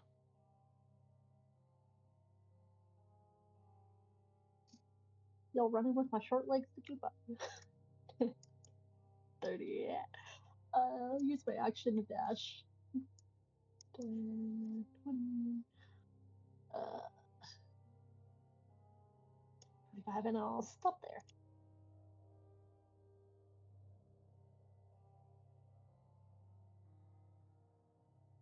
All right, Fazir.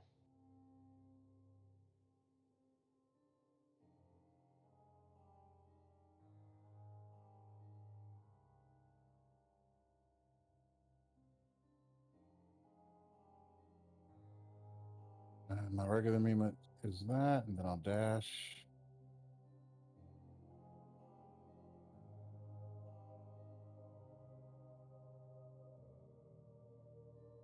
And end there. All right. Sarah Leon will take point and begin to make his way towards the stairs that descend downward into the tower. Ezekiel, your turn.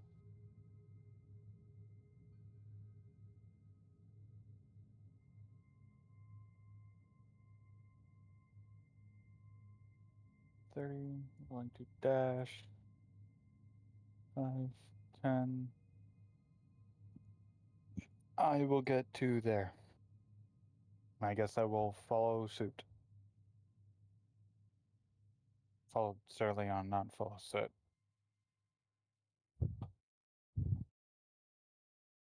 That'll be it. Okay. Lan, your turn.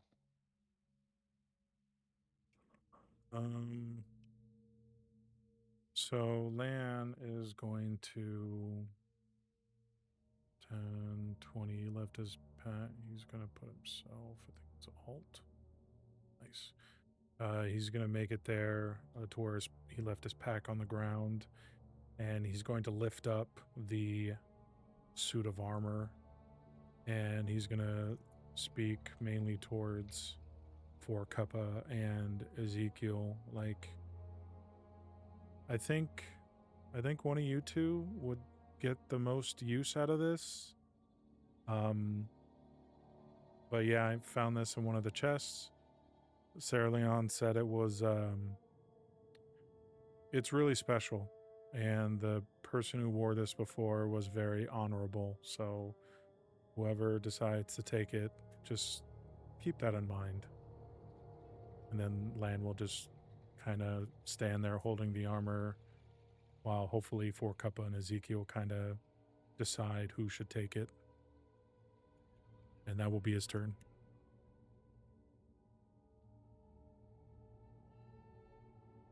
All right. Aspen. All right. Yes.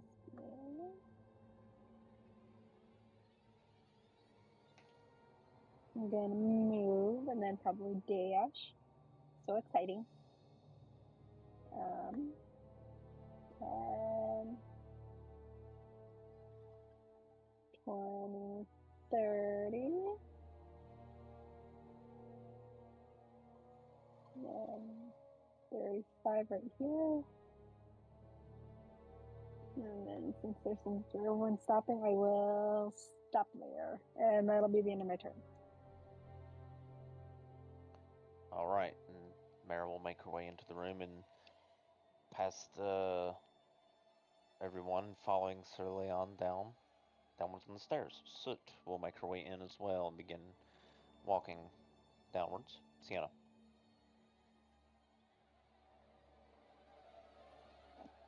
I'm just following the group, I guess. I'm assuming we haven't moved to another map yet. Not yet, but I mean, we can if everybody's heading in that direction. We can just switch over to the map. Okay. If everybody's going, we can just do that. Did we also want to take our break now as well while you switch the map over? Yeah, that's fine. If you guys want to yeah, we might as well. I mean, we're 1 minute away. Let's go ahead and do our break. Okay. Break time.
Oh, baby.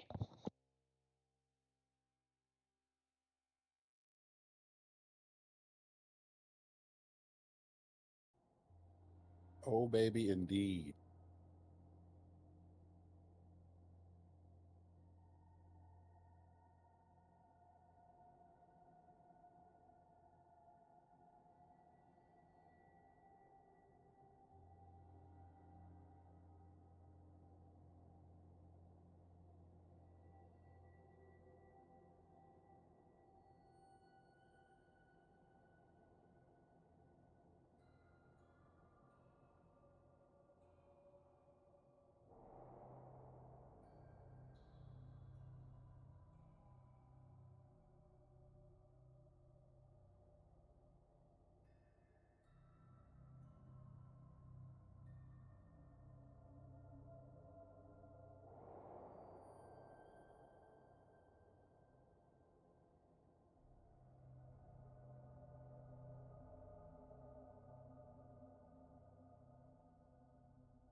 Tuesday.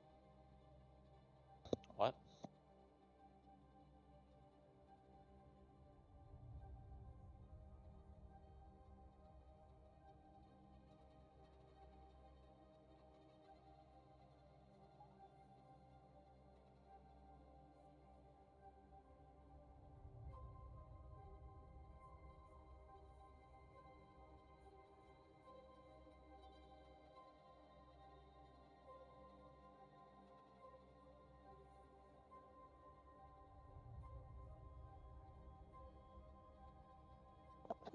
Testing, testing. I had to switch headphones because they were dying. Good. Loud and clear. Cool.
Oh yeah, baby. All right, let's see.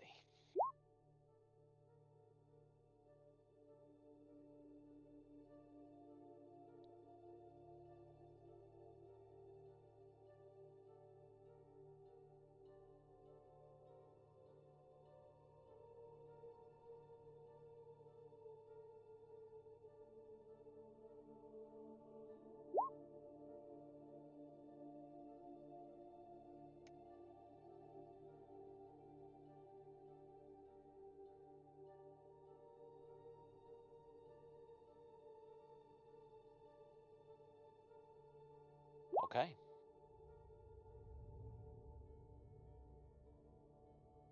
Is everyone back? Present.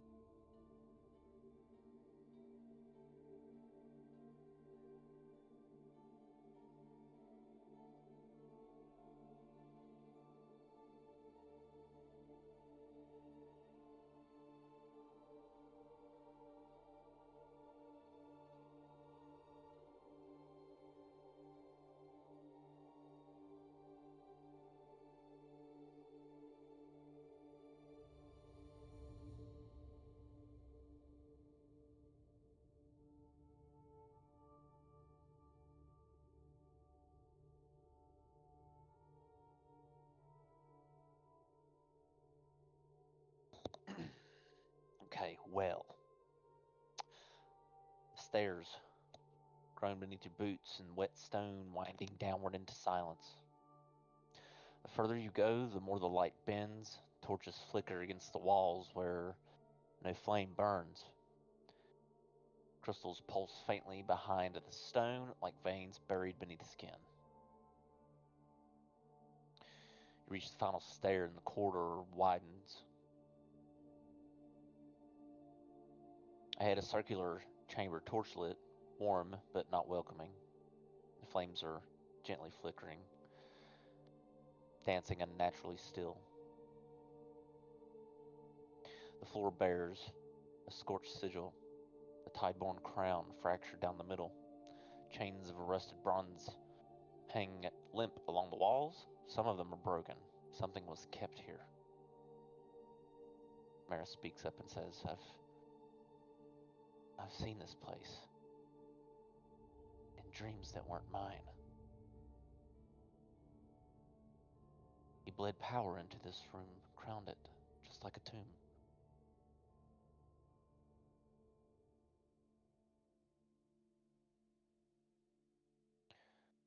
Sarah Leon sharply says, "This was Kayla's last stand. I told her to seal the descent, and she did, with herself." Sienna, your turn.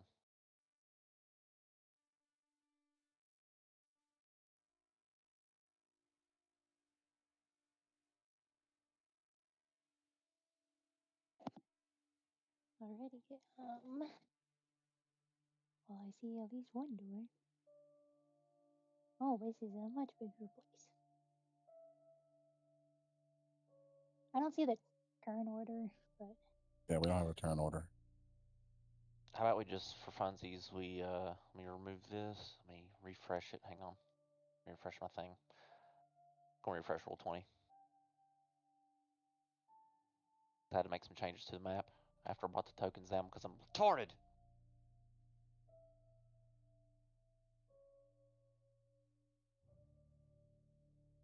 I think the word you're looking for was busy. You were busy. No, retarded.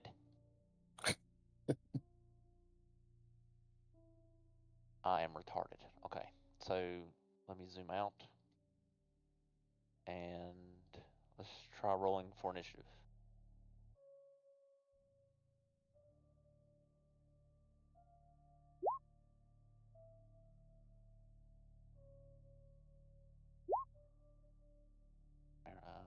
Soot, Sarah Leon.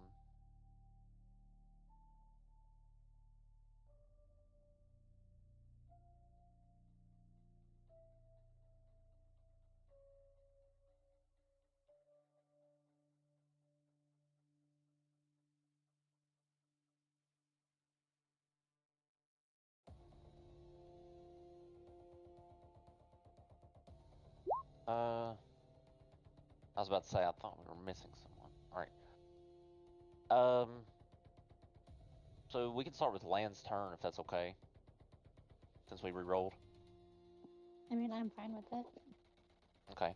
I was gonna allow you to go first if you wanted to. You could just start on your turn in this initiative order if you want. It's up to y'all. Nah, I'm good. I don't want to go first. I'll let other people open doors and traps and whatnot first. Smart thinking. Land, your turn.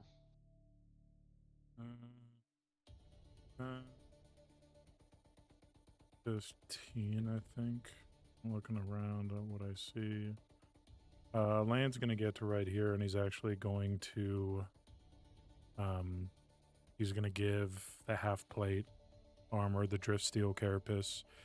He's going to give it to 4 Kappa and say, I think this is going to fit you, or work with you best. And then he is going to... Which way does he want to go?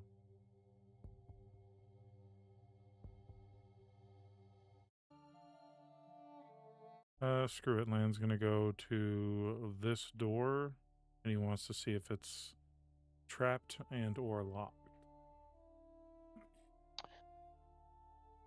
Okay, investigation check. 28. It does appear to be locked, yes, but there doesn't seem to be any traps on it. Okay, Land will try to open the door. Okay.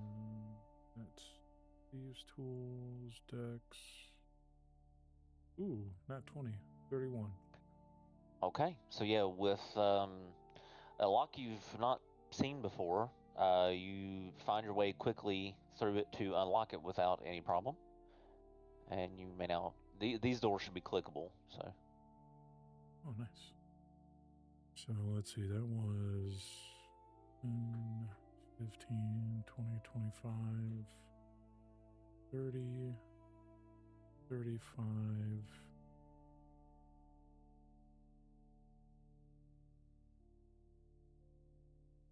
Land's gonna get to right there, and he's just gonna squat down and just look around and listen. Not necessarily trying to Well, if you'll let me make a perception check. Sure. 19. In this room, you around the corner, you do see a floor grate that appears to have many spears jettisoning up, like iron spears that have jettisoned up from the floor, like protruding from this floor, like a floor grate, I guess. Mm-hmm. The air feels steel and cold. You don't hear particularly any sounds. A sign of the depth of where you are in the sink spire, perhaps.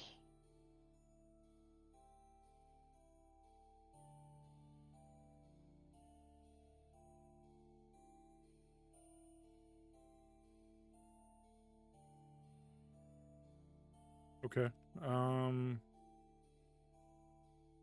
Then that will be the end of Land's turn. He's just going to chill there.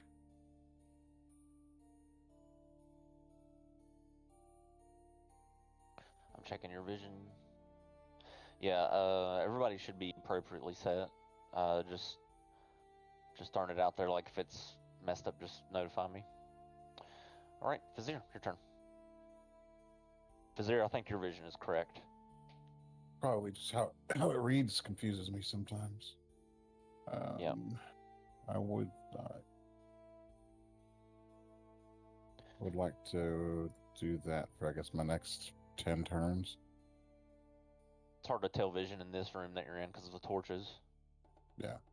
Okay, otherworldly sense. So I'm not moving for the next 10 turns. Okay.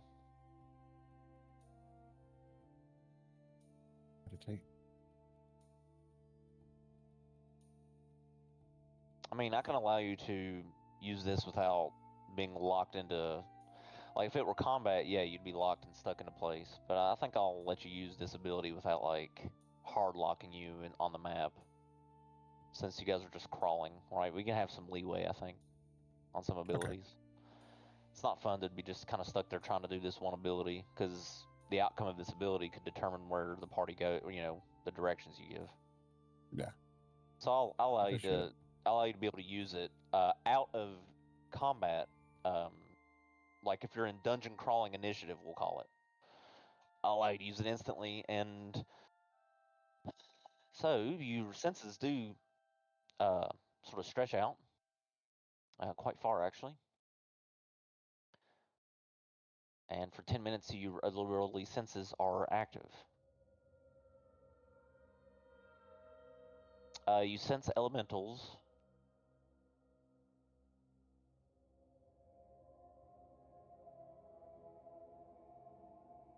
Undead and aberrations.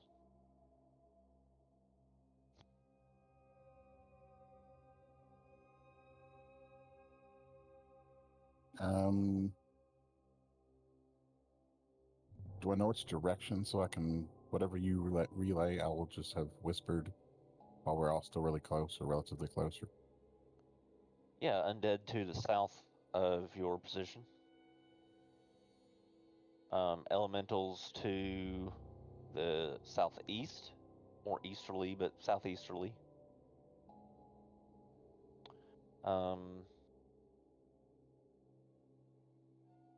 Actually, let me just draw an arrow from where you're at. I'll just do that. That'll be cool. Elementals to this direction. Can you see that arrow? Yeah. Undead to this direction. Okay. What else was it? Aberrations. Yeah. Many aberrations, all in this direction. All right, and after that information is relayed, that will be my turn, so the party can decide which direction to tackle first. Okay. Ezekiel.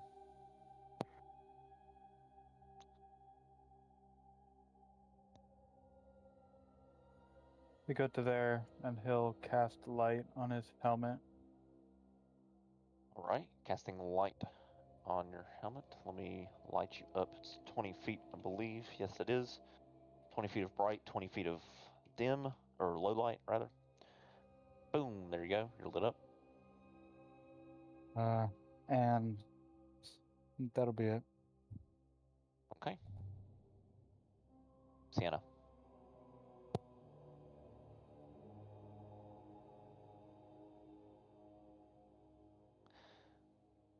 Yeah, I gotta get your wisp friend. But he or she, whatever it is there with you. I mean, we can call it it. I don't know if the little wisp has a gender. I don't know. They don't. Yeah, we'll just call it it. Make them a little smaller. Or at There we least- go. Fit on the map. Let's see. Just gonna take a quick peek over here. We'll see if I can group your tokens and hopefully it won't mess up. Hold still for a second. Just gonna try this. Transform group. Okay. Hopefully it'll move with you now, but I don't know. Anyways, go ahead. Is this like a banner or like, I don't know what the right word is. Across along the Decorative wall, curtain. I don't know. it does look like sort of like a banner of a certain kind. Yeah, sure. Is it like from any sort of group, organization, or thing that I recognize? History check as you take a look at it.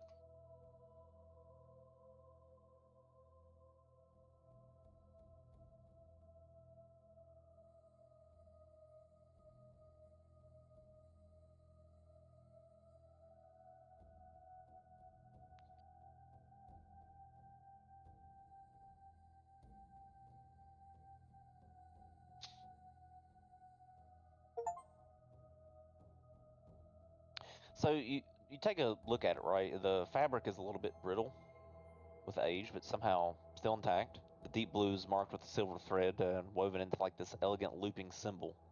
It's like got this stylized wave coiled into a crown with 5 downward spikes like anchors or broken rays of light.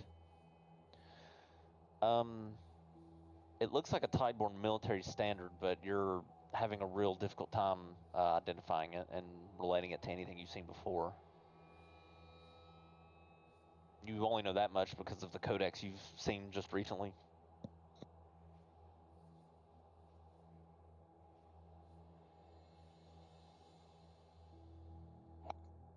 Guess I'll just use my action to dash.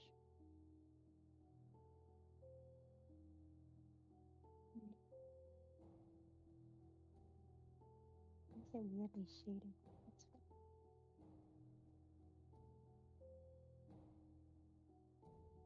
fine. That'll be my turn.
Or I said that'd be my turn if you didn't hear me or if you're just in the middle of doing something.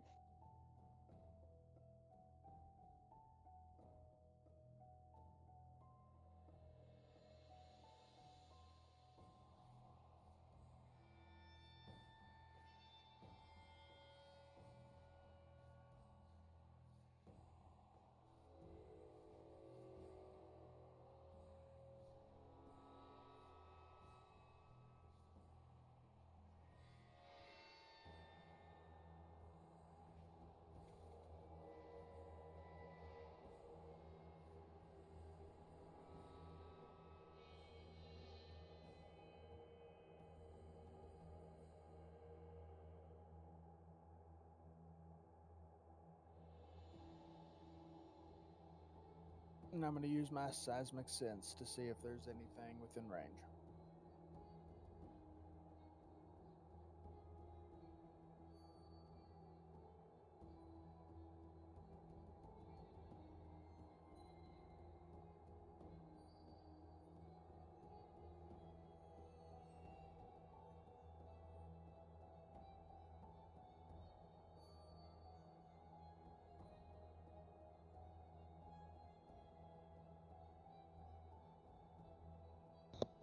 There, am I back? Okay.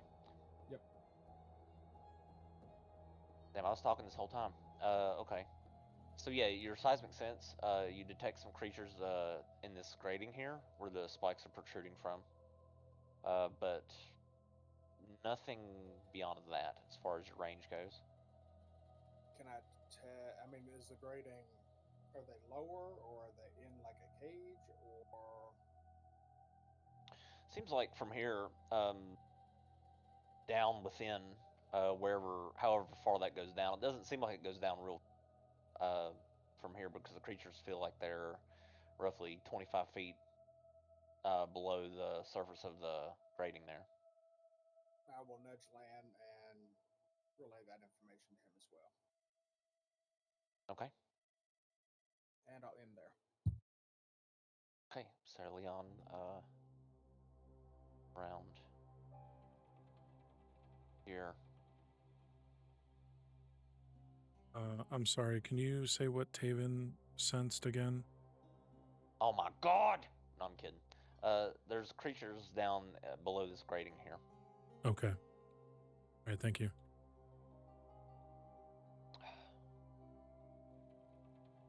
Mara's turn.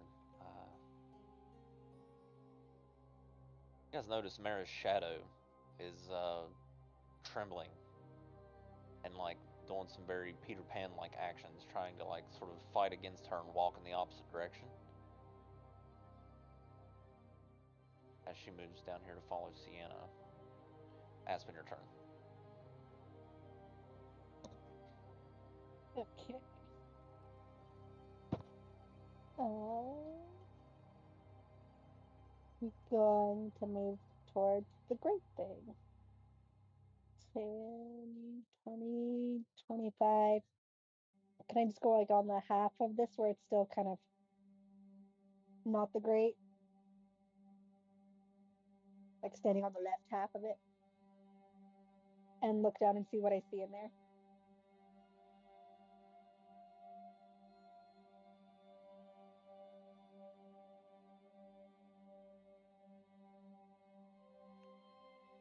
Down on that one? Okay.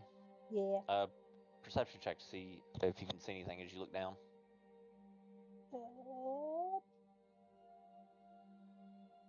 Gotta reload my character sheet because I had a refresh roll 20.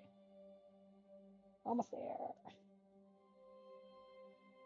Perception.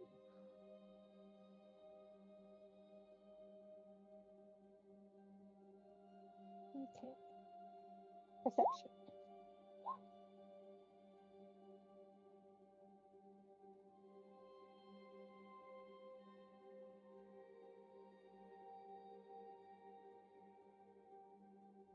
Okay, you look down.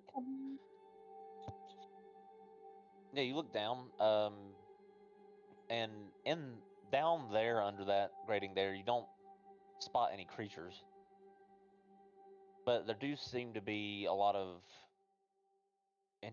interestingly enough, a lot of severed hands. Ew. Like piled up down there. That's gross. And that'll be the end of my turn while I am grossed out by that. Work up on your turn.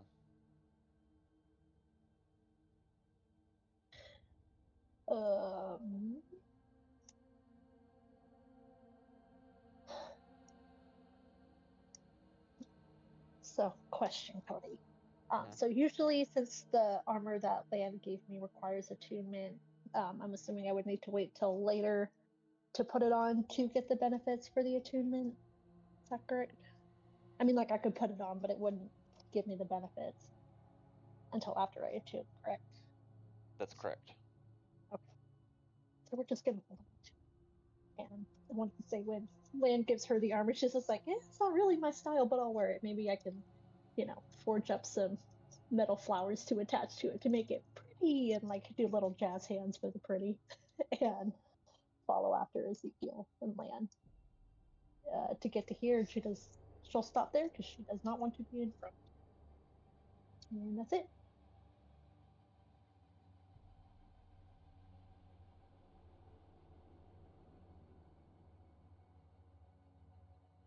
Lan, your turn.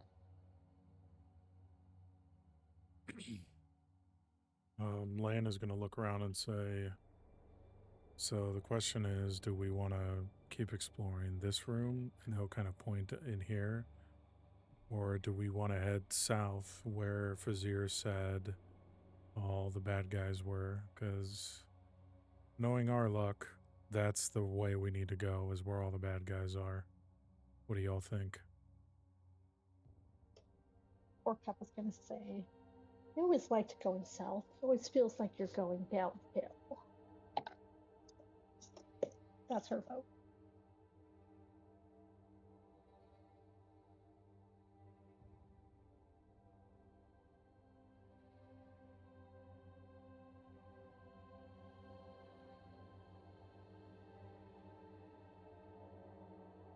Okay, then Lan is going to... He's going to take a step forward, just to peer around. And he'll look at the grate. And like, alright, well... Something tells me that whatever's down there ain't going anywhere, so we can always come back. So then he'll head back down. 10, 15, 20, 25... 30, 35, 40. And then he'll dash 10, 20, 30. And he'll get to right there, and he's going to kind of press himself against the wall and slowly squat down and just try and be as still and quiet as possible. And that will be his turn. Okay, stealth check. Vizier, your turn.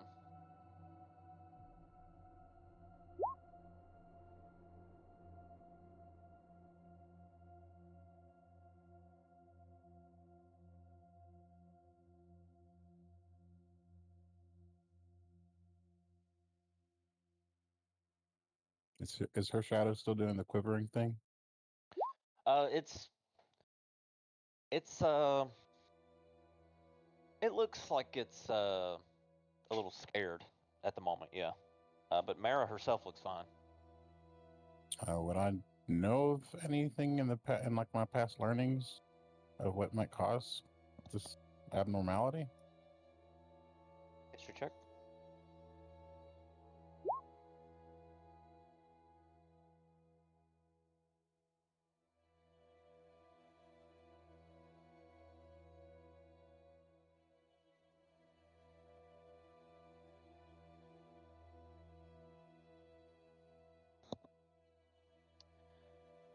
Right, so you recognize something a little deeper about this when you peer down at the shadow. It doesn't seem to be just a shadow.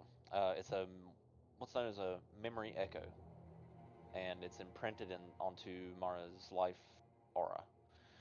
It might not even be her fear, but it could be someone else's that was touched through her by the crown, such as Calder or whatever she experienced when she was kneeling earlier.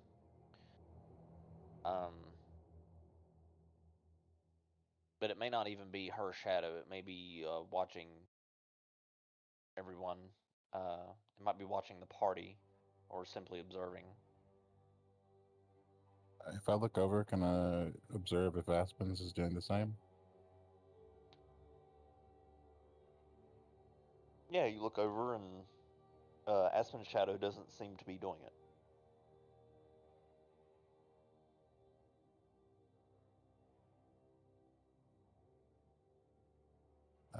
one more question, and then I'll proceed with my action. Okay. Is there anything off on her, like, on Mara's aura? Like her,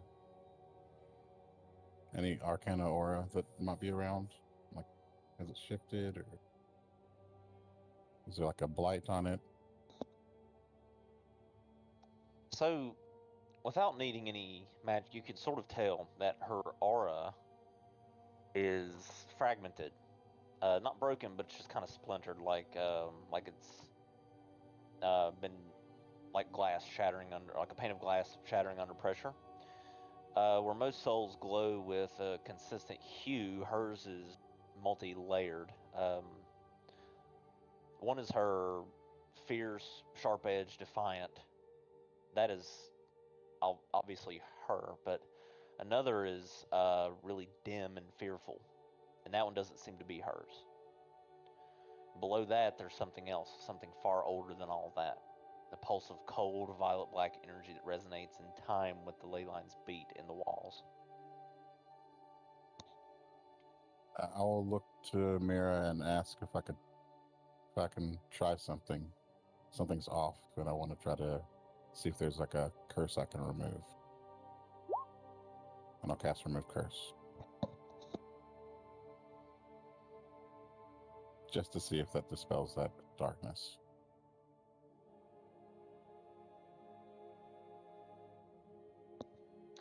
All right, so you reach out, and she kind of looks over at you. What are you doing? Well, she doesn't really say anything. She just raises an eyebrow, and your hand starts glowing steady with arcane light as you cast the spell.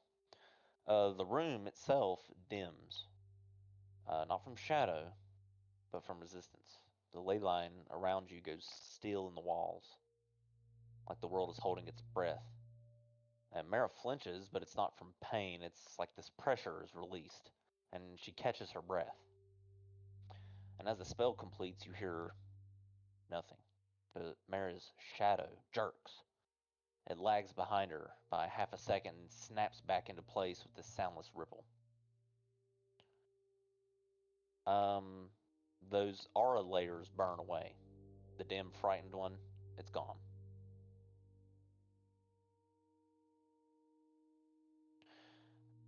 Mara gasps and grips her head.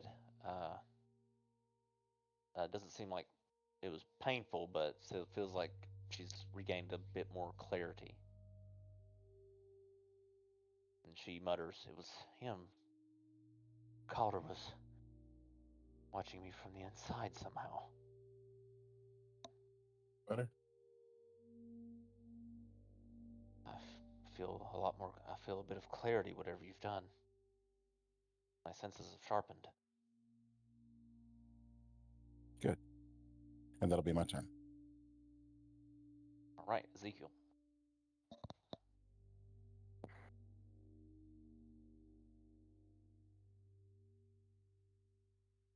Uh, 30. Okay, I have a mechanical question, and I don't know if this is metagaming or not, so stop me if it is. Okay. Will my big ass light bulb of a head hurt Land's stealth roll if I walk over to him? Well, he's only trying to sound quiet. He's not trying to be invisible. Okay. So no. Yeah, stealth rolls don't make you invisible like if you're in a hallway. It just makes you quieter.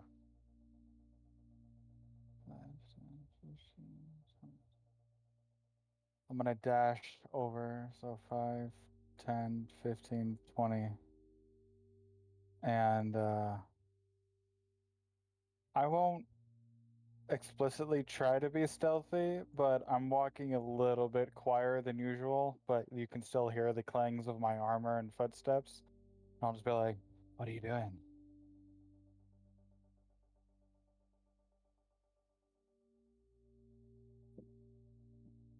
Lan is going to slowly turn his head and look up at Ezekiel, and then slowly raise his index finger, his hand with his hand curled with his index finger pointing up and push it to his lips.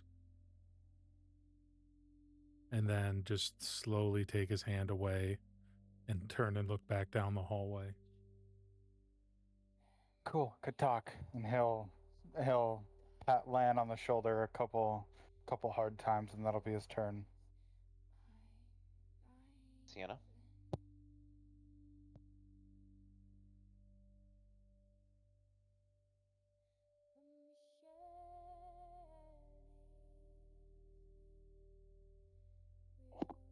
Sorry, give me a second. I'm taking care of a baby thing real quick. No worries. The nerve of you, Anna, caring for your child. How dare you?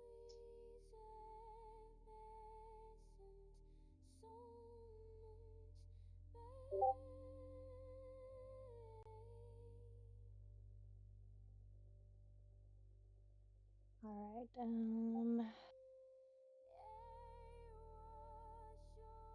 Down a little more.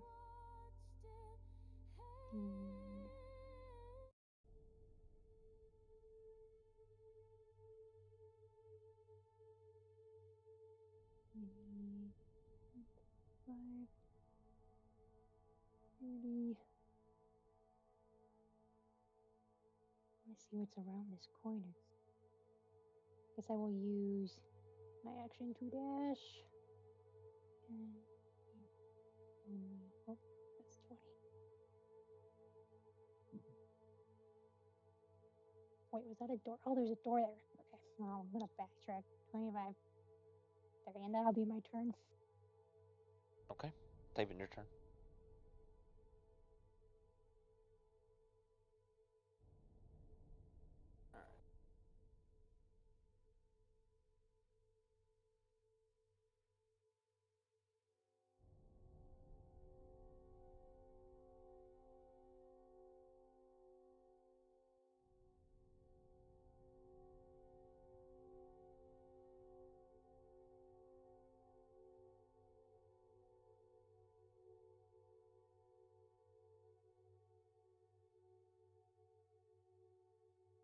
Able to look down and identify what these creatures are.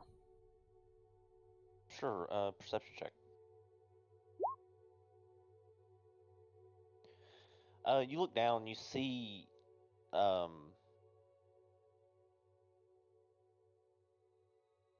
What you see is it looks like some crawling claws, pretty much like some hands that are crawling around.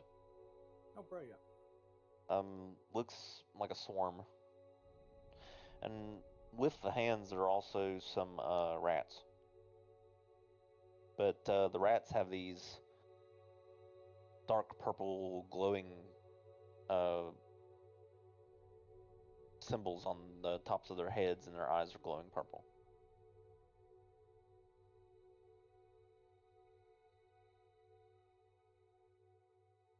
Well, unfortunately, that will end my turn. That's the entire movement I've got.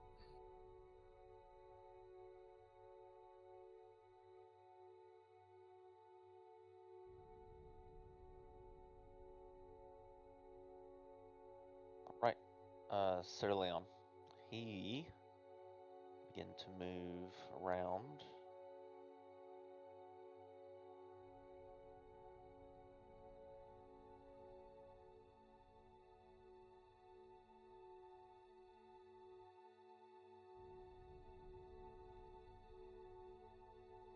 Slowly across the grate.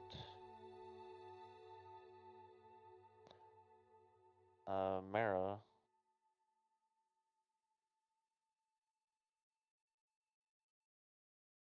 Dash to there. Aspen, your turn.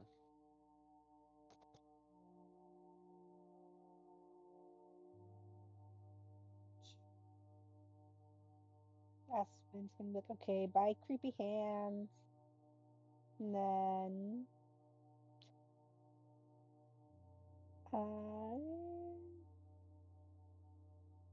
we'll start going south. Okay. Then 20.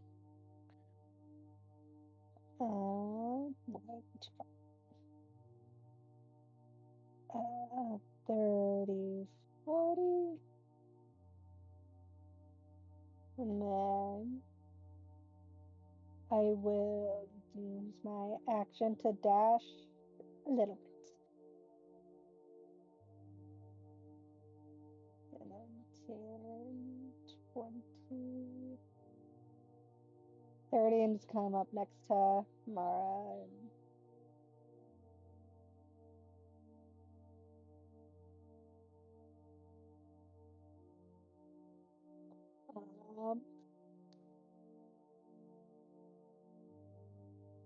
And and that'll be the end of my Okay. Porcuppa. I'll start heading back down with everybody else.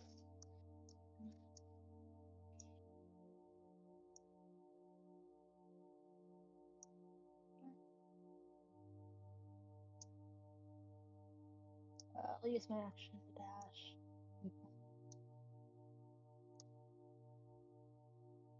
Yeah. 30, and I'm done. Okay, Soot will move down as well.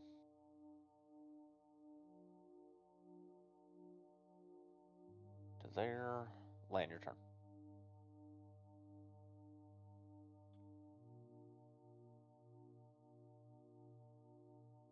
Mm, 20, 30,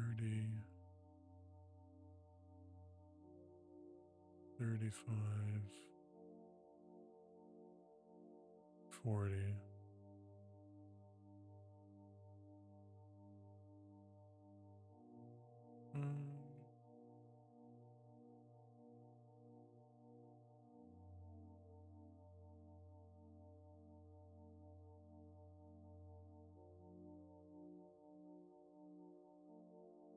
Lan wants to see if he can hear. He's gonna squat down and close his eyes, and he wants to try and see if he can hear anything coming from below this grate. Okay, perception check.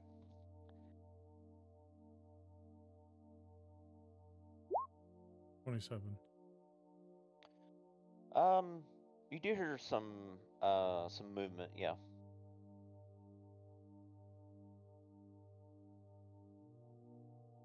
Okay. It's more like you like stuff type of. Okay.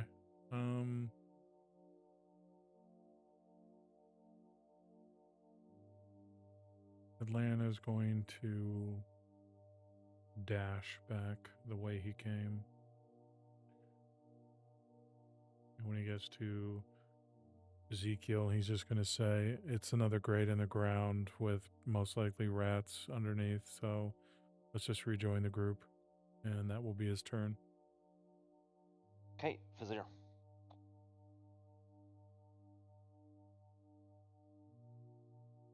Just gonna wait. Well, probably go up here and wait so I can see where everybody's at relatively.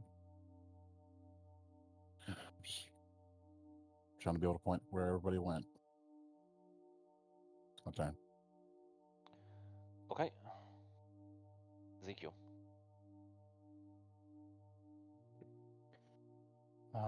Ezekiel will nod. 10, 20, 30. And then he'll dash.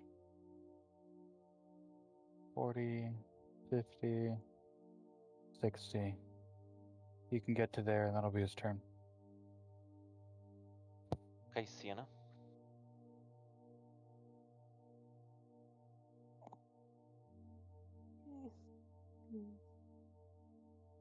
And I'm gonna just try to open the door. Sure. Okay, it's crooked. I'm assuming it wasn't locked or stuck because I just opened it. No, the Like door this opens. The door opens. So the chamber opens like a. Let's see. Hang on just a second. Make sure this is the right room. Yeah. Okay, the chamber opens like a tomb and a throne room combined. The floor glows faint with ley-line burns like cracks from a long extinguished fire. In the center there, you see bound by chains of metal and spellwork is a statue, massive, bronze veined and hunched forward in an eternal kneel. Depicts a tideborn warrior, axe across his back, head bowed and helm cracked. Behind him, carved in old tide script above the ark, let the line hold.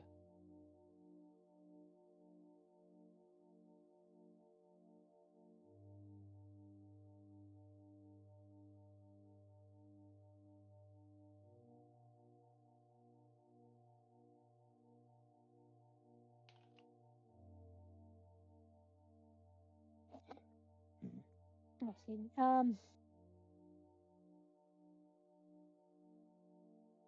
I guess I'll just end my turn and kind of just looking at the statue, I guess.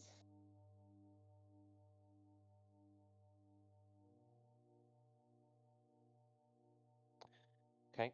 A rush of cold air spirals up beneath the cracks of the floor as you step in, carrying the scent of salt, rot, and old blood. The torches on the outside sort of flutter, and the walls hum faintly out of sync with your heartbeat. And then you hear a crack. And this hairline fracture forms down the statue's helm, Sienna. Completely vertical. And then you hear a voice from the box. You hear Lyrithus say, "Oh, love, you didn't just open the door. You've played the first note of the final song."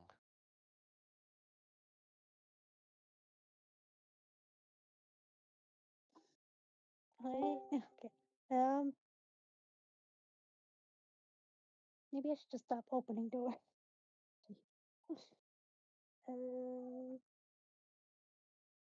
Yeah, I don't have anything else to say. Okay, Taven, your turn.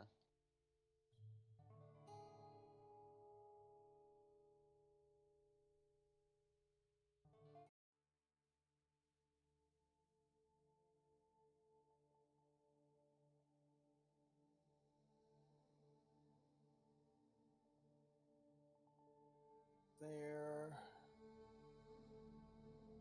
And in my turn.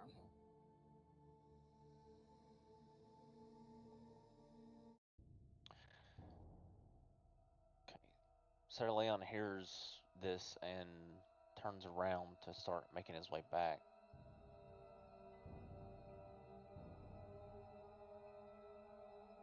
With his dash, Mara takes a deep breath as she also feels the cold air seep out, and she begins to make her way in.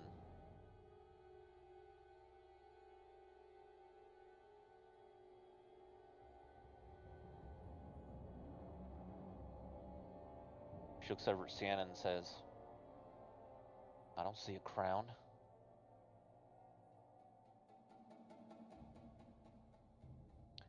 Aspen, your turn.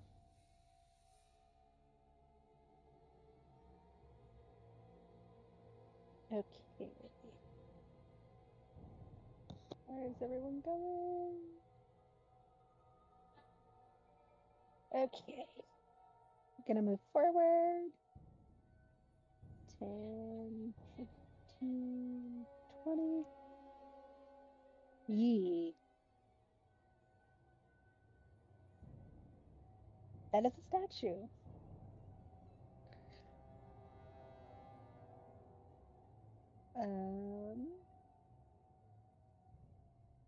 Let's see. 20, 20, 30.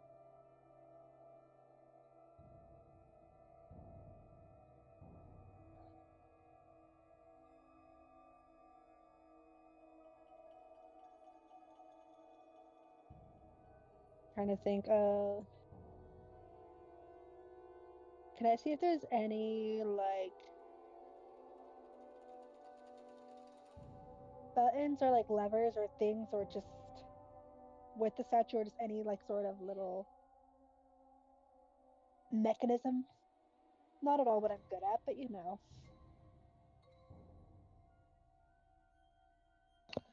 A mechanism, perception check.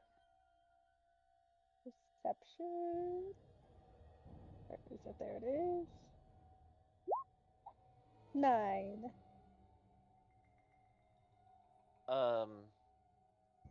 You see several little, sort of like the crown symbol on your forearm is sort of present near the like at the foot of the statue, like on the base of it. There's a few of them that have begun to light up. Oh, that's scary. But I will just stay here and see what happens, and that'll be the end of my turn. Okay, for Cuppa.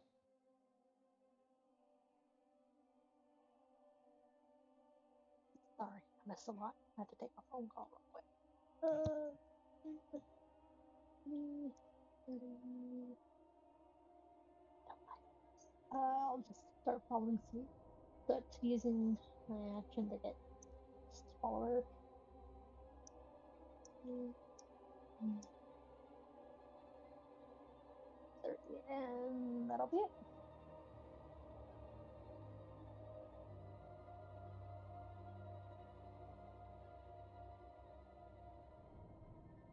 I think Soot would actually go there.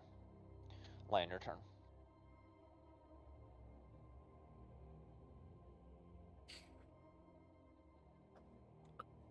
Uh, 10, 20, 30, 40. And then he will dash 10, 20, 30, 35 to right here. And he'll look at Ezekiel, and then he'll look at the door and kind of nudge his head towards this door and then wait for him, and that'll be his turn.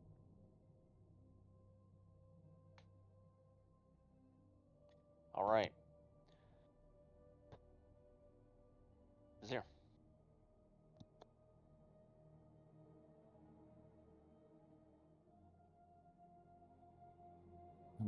Dash there, and then use move there, and then dash.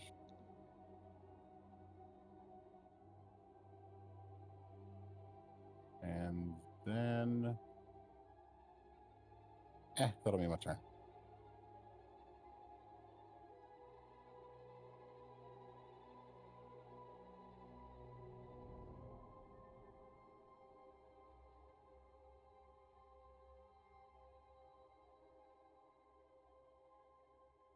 All right, Ezekiel. He'll go to there, and I guess he'll be ready for when Landon opens the door. He'll basically just grip his sword and be ready to, he'll ready in action if there's like anything hostile on the other side of the door. He'll ready in action to basically just immediately swing at it. Okay. Sienna.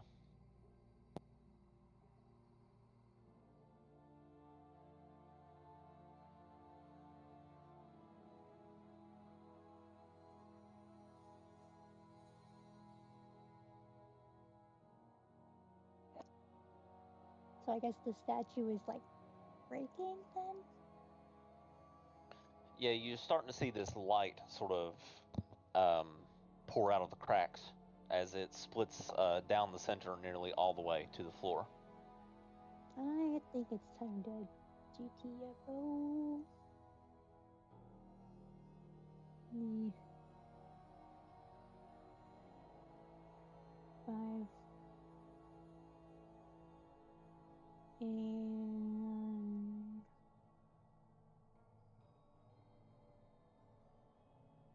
I'll probably do anything else.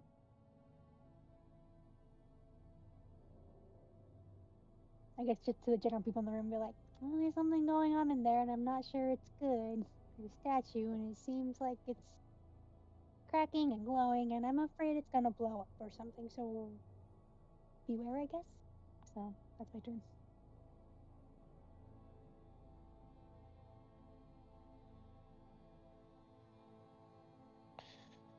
All right. Let's see.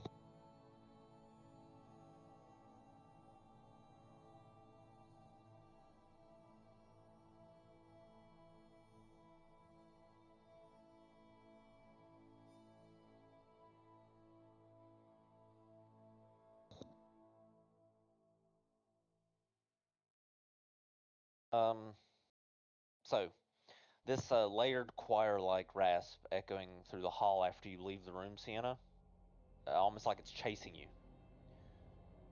You sing it open, song bearer, and all of you hear this echoing from the statue's cracks. You do not leave before the final note. Do you flee from your patron or your throne?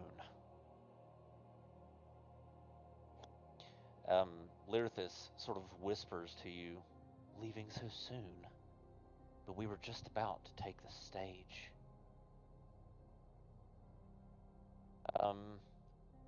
The statue shatters open, and it stands up. This massive statue-like golem breaks free from its outer shell as we will begin combat.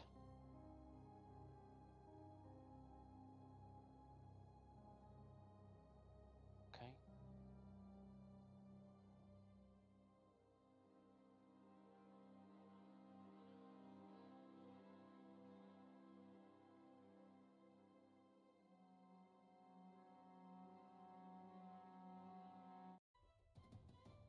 Okay. So Sienna, you move out and that's your turn? Yeah. Okay. Taven. Alright, let's see.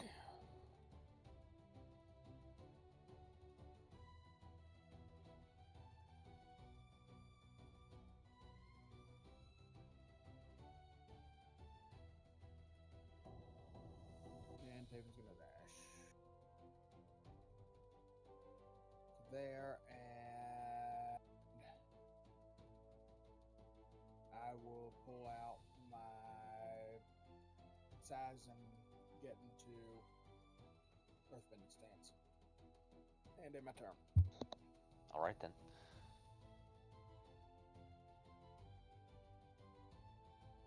Okay, Sarah Lamb will dash to here and draw his sword.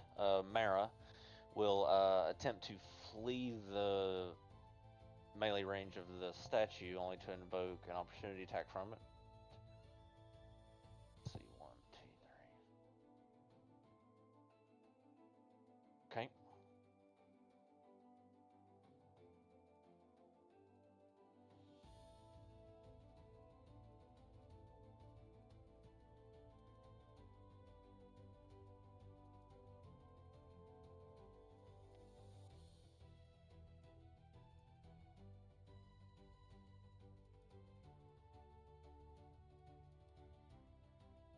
Let me see, I think the golem should have a weapon. Let me make sure.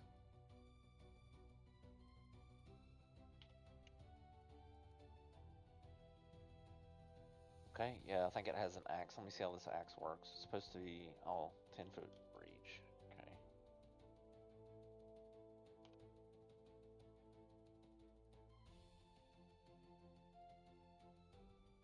Let's see, it's going to try to hit her with the axe, I think. That would make the most sense.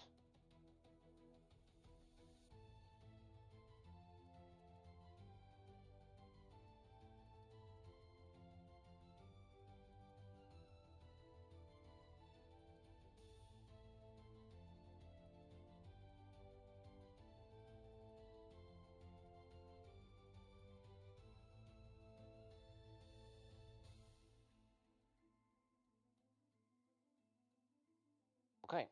So yeah, it's gonna make or it's gonna attack once with the axe on Mara and hit.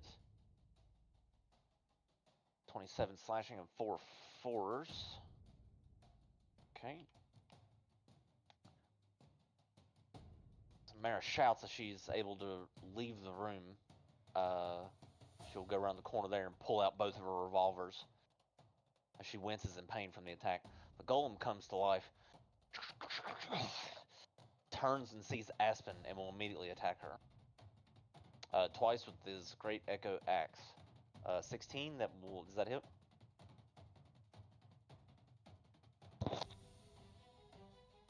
Yes, that hits. Alright, that'll be 27 plus 4. Wow, again. Ow, that's not gonna hurt. Okay.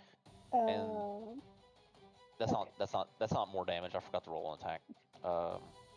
27, that hits. 27, yes, that hit.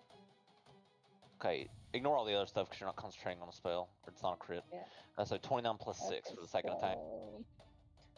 31 plus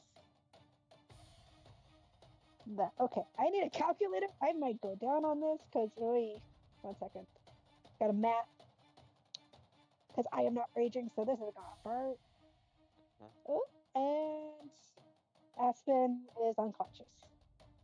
Okay, 2 massive hits from this axe wielding Tideborn statue takes Aspen down, and then it turns to Sarah Leon and his eyes gleam as these runes begin to light up on the golem. Aspen, your turn. Death saving throw, please. Oh. Can I actually use my reaction to do something to her? If it will help. I believe it will. I wanted to use it so bad, but I haven't had an opportunity. I want to cast Never Surrender. 1 reaction. Okay, when she drops to 0, when you're reduced to 0, you can fight looming death. Oh, nice. So you don't fall unconscious, Aspen. You stay on your feet at 0 hit points, and you still make death saving throws as normal. But you don't need to make it until the end of your next turn. So you're still conscious. Sweet. Okay. You have disadvantage on the first one at the end of your turn here, though. Okay, so Let's see. Massive damage required. As normal. Required to kill the target outright. Exceed twice the target's. Okay, yeah. So as normal, like if you were down and exceeded, you would die. Okay. Right. And I'm keeping track of the negative hit points. Okay. So you're still up. You're too angry to die. As Sienna's violin song hits your ears and motivates you to go to stay on your feet beyond death, Rock Lee style. Go ahead. Okay.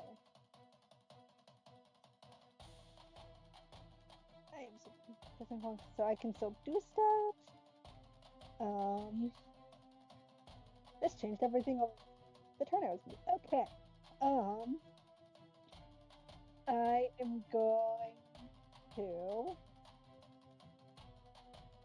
rage because when I rage, I can do. Where is it? It's in the Forlonde's crown thing. I'm not going to do Roar Defiance because that'll just hurt me. And I can't do that right now. I can do the regenerative growth. Okay. So I can do 1d4 temporary hit points. Okay. So that's not the same. It's not the same as gaining HP. So it doesn't end the Never Surrender spell technically because it's temp HP. So yay. All right. So how many I get? 2 temp HP. Okay. And then rage, buff action rage. I can't move, it's gonna hurt me. So I am just going to action. Do I have healing potions? What type of healing potions do I have? Sorry, I'm having to scroll. It's okay. Say I have 1 regular healing potion that I'm going to take, and I know that'll kind of take away the Never Surrender thing, but I need HP. Oh, do you never. regular healing? Yeah, I mean the spell just kept you alive pretty much. Yeah, dear. Thank you so much, Sienna. Alright, so regular healing is slash R 2D 2d4 plus 2, I think. 2d4 plus 2. Yeah, I believe so. Okay, so you regain not 7 bad. HP, never surrender ends, and you're conscious. Alright. And then that was my action, and then I think that's all I can do, because I do not want to give this thing an opportunity attack or something. Okay, that's the end of my turn. Okay, for Kappa.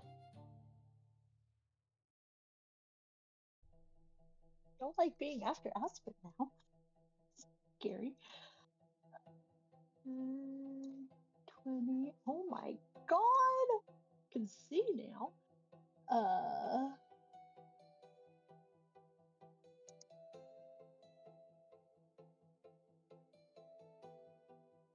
I am going to cast catapults at the thing's head, so it's kind of more away from Aspen, where it's not going to hit her. So let's do that. Let's see, what do I have? Okay. Must make a dex save. All right, that's 11. So it fails. So Yeah, it it's a takes 3. fail, so 3d8. All 8 damage. Let's see. And then can I cast something for my bonus action? If it says you can. If there's like a skill that says you can. Yeah, because it says it's a bonus action. And it's just any creature in range. Cool, I don't have to touch her. I want to cast Sanctuary on Aspen.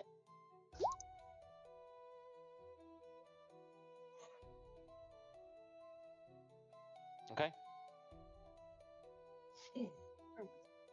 All right, so the sanctuary sort of shimmers around Aspen as you cast the spell. All right then. And then I think I have 5 more feet that I can move. I'm gonna step to the side a little bit so it doesn't have a direct line of sight on me, and I'll be done. Okay, Soot will shoot at this creature.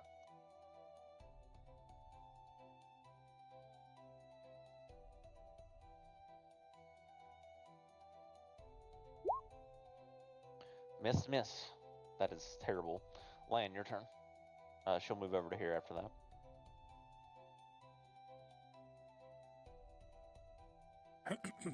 Okay. Lan is hearing the commotion, is going, what the fuck? 10, 20, 30. Is going to appear in the doorway and be like, oh shit. Yeah.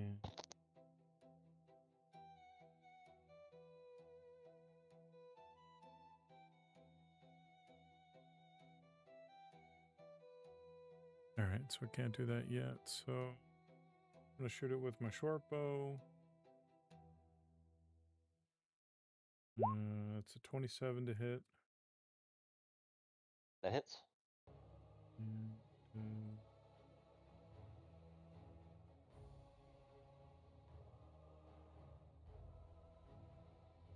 Alright.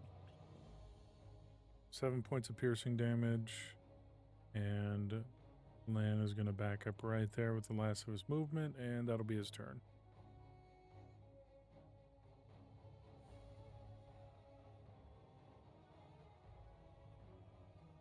All right, Fazir.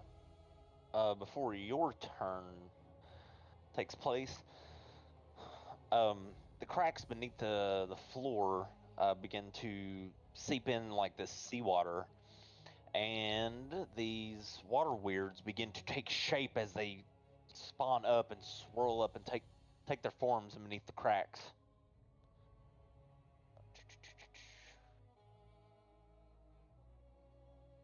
right there and right in front of you there. Okay. Now it's your turn, Fazir, as the water weirds show up unless they roll higher than you when they appear. They do not. Okay.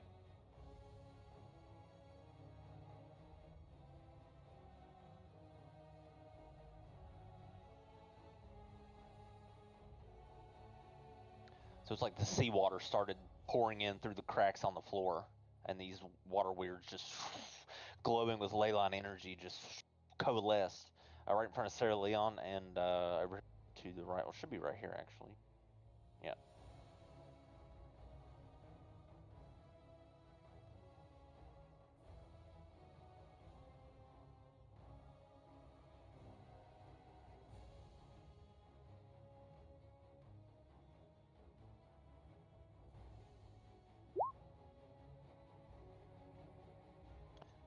Life transference.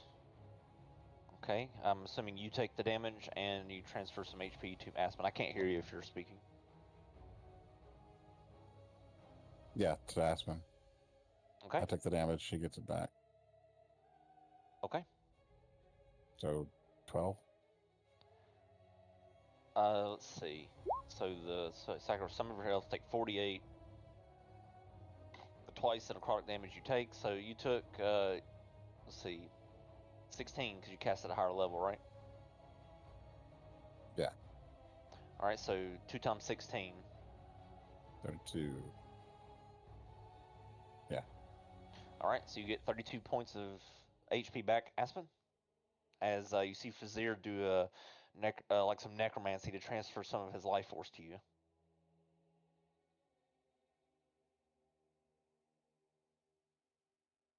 And then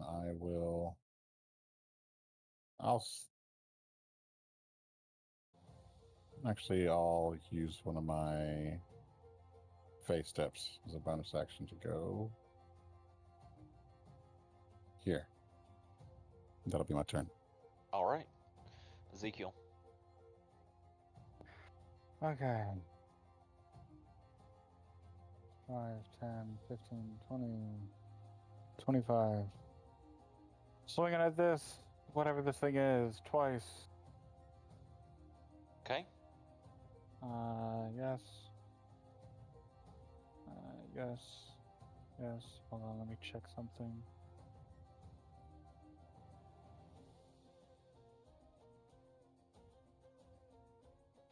Okay, we're going to see if I did this correctly. Alright, I'm gonna swing at that thing twice. So first swing. It's a miss, I'm guessing. That will miss, yes. 10. That will also miss. So your sword slashes go through its watery form and don't seem to really cut through anything. Alright, never mind. I'm gonna stand there and look like a fucking idiot. That's my turn. Okay, this water weird here is going to move over to there and attack move around attack Taven, completely trying to avoid Sir Leon and his Tideborn sword. So Taven, the water weird, is going to move over to you and attempt to constrict you. 22.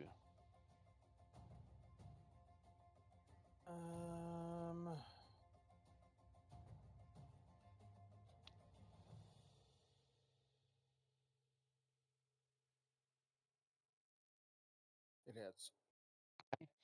So what it's going to do is it's going to grapple you, and you take 10 bludgeoning damage as its watery form squeezes around you like a serpent.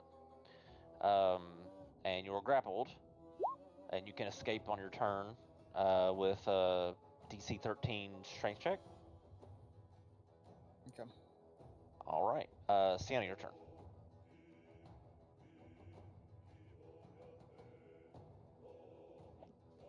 I don't know why they're called water weird because they look water cool to me. I wish I could do like vicious compliment.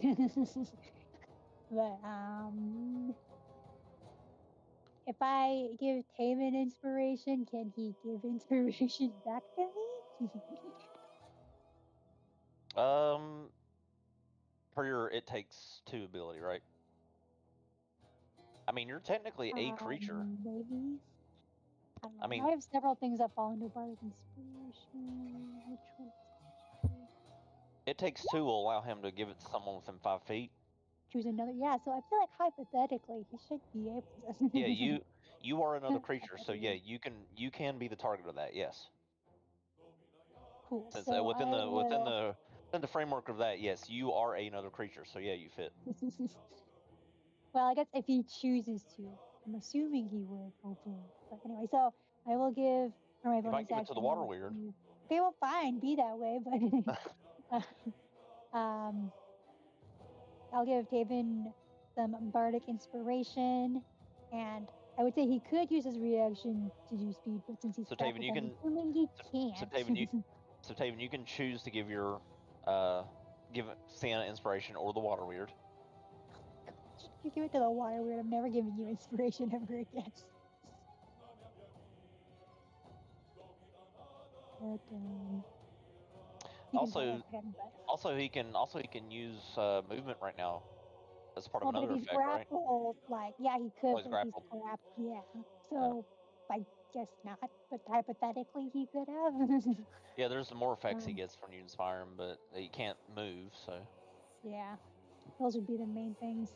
And I don't think, well, and also the last thing for bardic inspiration, if you use it to cast a spell to heal or deal damage, you can use the bardic inspiration to add to the amount of the healing or the damage, but that's only for a spell. So that's the other thing, okay? My bardic inspiration is very complicated, but I think Taven maybe has spells, but just, that's another option. So anyway, so that's my bonus action, and I guess... Well, I mean, post anything that he can do. Post it go ahead and post it in the chat. Yeah. I need to type it out, and then I'll copy and paste Okay. it. So I'll do that in a second. That works. Yeah, that works. Um, Okay, so you inspire. try to think. And then, how is Aspen looking? Like, is she at least looking somewhat better, or does she still look like she's pretty being so good? A lot of her wounds have healed up, but she is below half. Okay, well. But she is. I would label that as somewhat okay. She half, but it's much higher than she was before. Okay, well. But I mean, like a couple swings from that creature is going to down just about anyone. Now she'll live for now. I'm going to Dissonant Whispers the water word that's right next to us.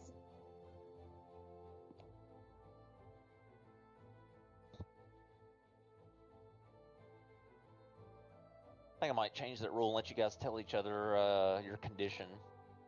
But I'll ballpark it later. Anyways. Alright, so you inspire, now what, Sienna? You cast Dissonant Whispers on... Dissonant Whispers on the water weird that's right next to us. Okay, it has to make a wisdom save. That's a 14. That will fail. Okay, it takes 14 points of psychic damage. What else happens to it? Anything crazy? Let me see. I think it tries to move away, but I don't think that takes Taven with... Must immediately use its reaction to move as far as its speed allows away. Okay. So yeah, he's going to take Taven with him and move as away as he can. 5, 10, 15, 20. Let me see how much his speed is. Okay. Okay, he takes Taven with him. Taven, now it's your turn if Sienna's done. Yeah, I'm done, but now I feel bad because I'm not sure that was the best option, but okay, that's fine. Oh, but I'm done. Sarah Leon is going to use his reaction to get an opportunity attack, so it was helpful if he hits. He does hit. For 5 and 7. Okay. Alright, Taven, now it's your turn.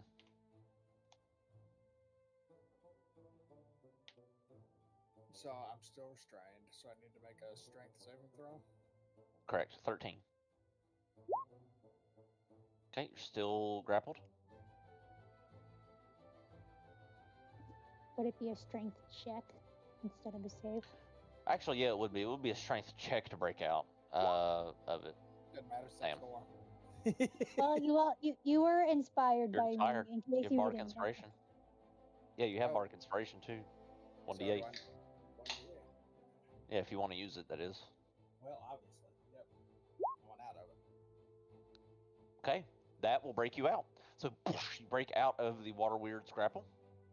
Cool. Now, is Yeah, that let's say- considered a large creature or is it considered a medium creature?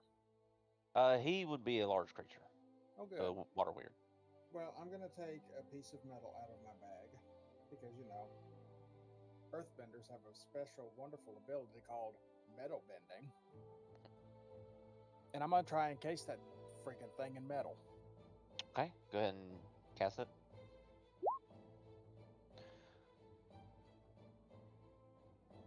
And I cast Okay. it on 4th level, so it'll give me a large creature.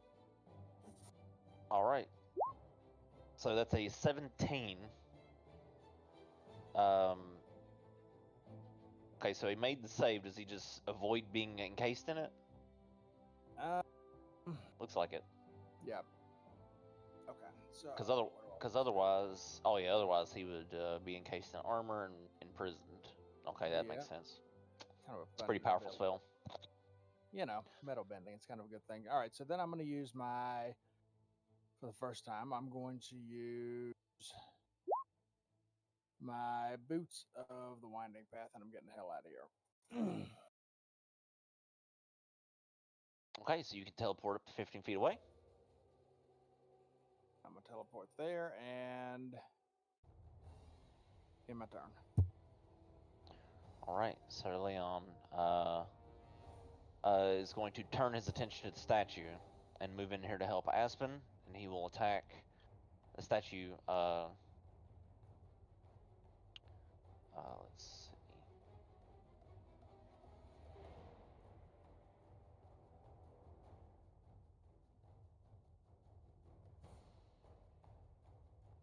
Okay,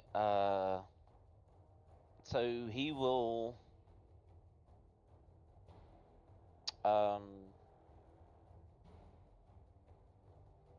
he'll use his bonus action to invoke his Guardian's Vow on Aspen. So whoever damages Aspen, you gain resistance to all damage against that creature. He has advantage on attacks and damage, and that damages that ally and gains resistance to all damage. Also, it's whatever creature attacks you, he gains resistance to it. Okay. Now he's going to use his action to attack twice. And both will hit. Right. Not a crazy amount of damage, but pretty good. Okay, 2 hits. Alright, and now it's this Water Weird's turn. It's going to run from Ezekiel. Ezekiel, you get an opportunity attack as it closes in on Fizir and tries to constrict Fizir. Ezekiel, that'll hit.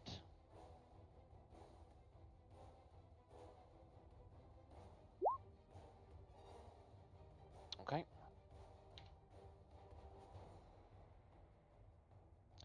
Alright, Fizir, 14. Does that miss? Yeah, mine's 16. Alright, he just misses the constriction on you. Mara is going to pull out her revolvers and shoot twice at the Water Weird.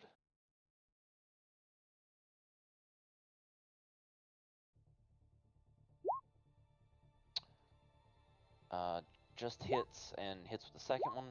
Okay. It's not holding anything, so it can't be forced to drop anything. Now it's the Golem's turn. So the Golem is going to sees Aspen get up, but turns to Sir Leon and will attack him twice with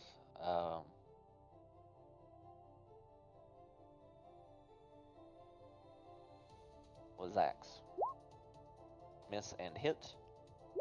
Okay.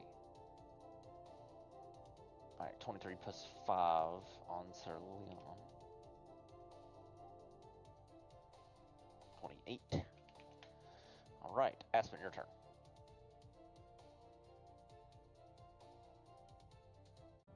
Oh my god, okay. This thing hurts.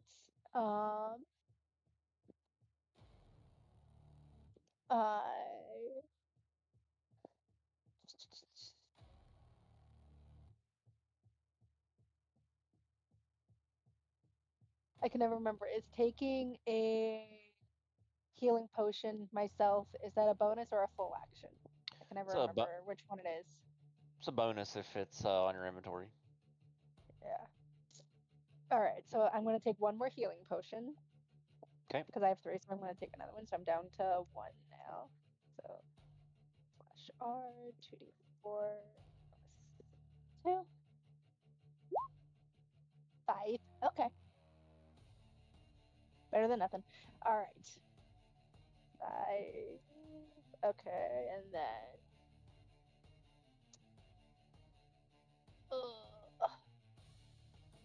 I'm going to start moving 10, 15, 20, 25 right by the door. And then I'm going to hit it twice and run away. Hopefully it doesn't hit me back. Okay. Okay. Not recklessly, because ouch, that would hurt if it does. So regularly, just gonna attack twice. Let me make sure it's normal. Normal. Okay. I'm gonna swing twice with my big ass shovel. 18. That hits. You were whispering, by the way, but it hits. Whoops. There we go. Fixed that one. Because that was when I was potentially going to death saves. 19 damage on that first one, and then 15 to hit. Miss. That's okay. And then I know it'll get an opportune attack, but I am going to run away for a bit. Okay, and then make sure it goes away because I did it. Okay, 24 to hit as you run away. That's ow. That does 22 plus 5 as you get slashed by the axe. But now that I'm raging, slashing is half. So That's right. Yeah, just 11, 16. half it. Okay. Yeah, And just then half it. adding I trust you to half it on your own, regardless of what I say the damage is. Yeah. All right. And that's the end of my turn. Okay, for Cuppa. See Aspen rush out of the room and her little spore-like body's dripping this mic and ichor from, it's kind of like her blood. What do you want to do? She'll call into the room. Sarah Leon, get out of there. I have something I can do, and I don't want to leave you in there with it. If you can't get out, and shoot firebolt at the water weird next to his ear. Okay, firebolt on the water weird.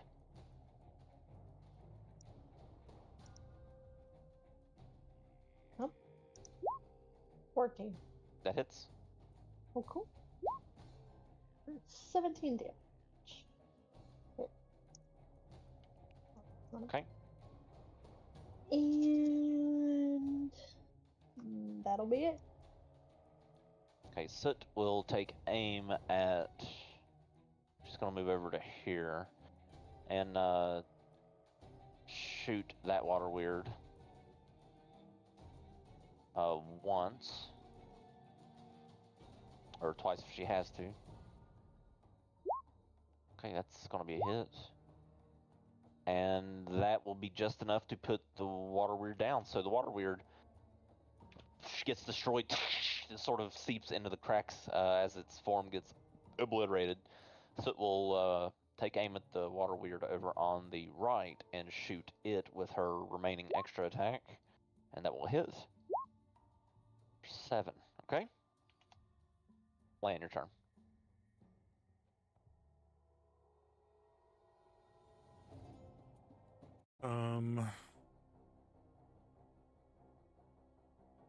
Let's see. Okay, cool. You can see.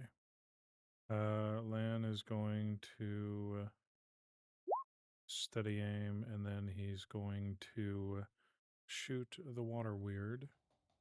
Should give him advantage. So short bow. 29. Ooh. Nice. Nice. Okay. Very nice. So What's that? 44 points of damage.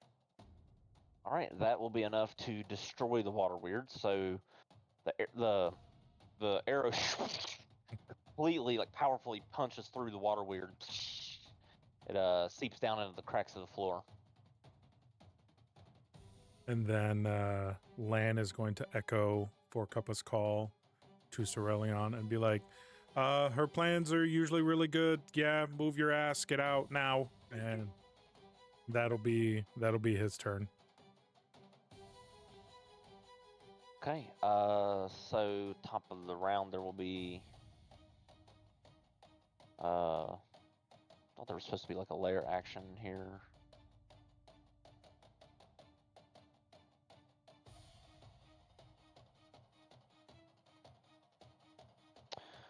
All right, there will be a layer action.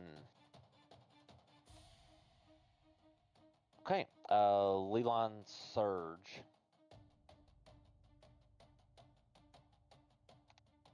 All spellcasters make a DC 15 Arcana. What? That doesn't make sense.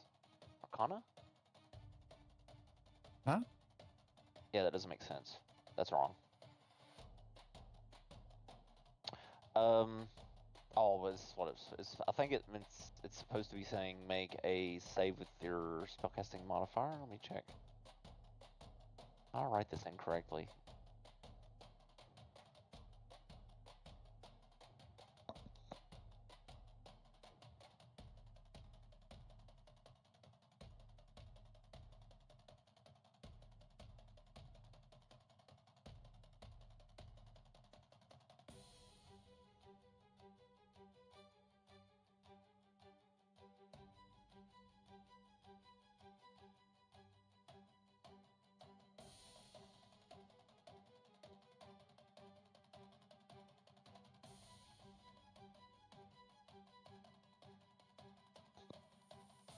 It's a DC 15 intelligence save. Sorry.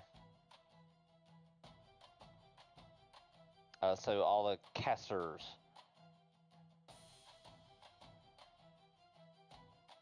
I guess technically that would be not Mara. Well, Soot. Yeah, Soot would have to. Nice. Oh, nice. Okay, DC 15.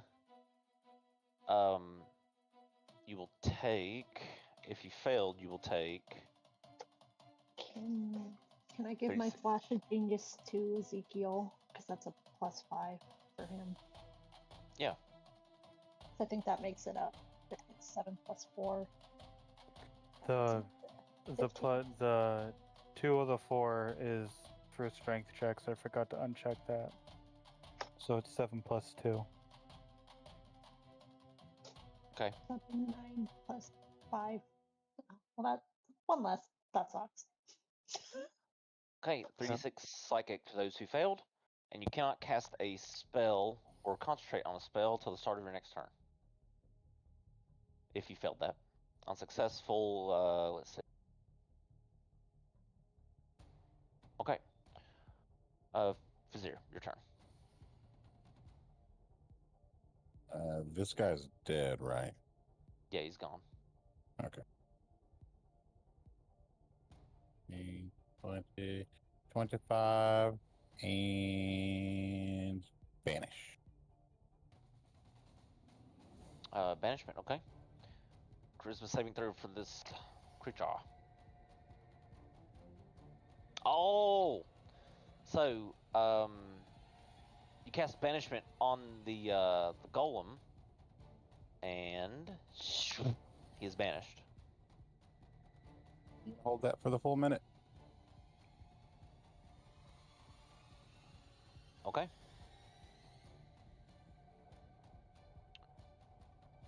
Anything else? Any more movement or anything?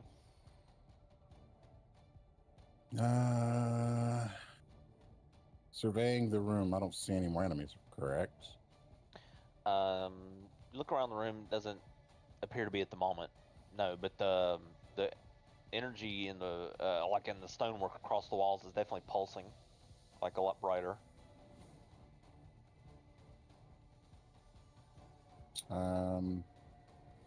I'll stand. I'll move the rest. Use the rest of my movement to stand right here, and then if Sarah Leon leaves, we'll close the door, and I'm standing by the door.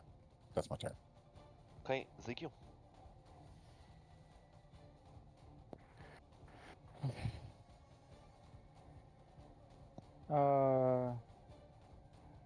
So the water weirds are dead. The golem was banished.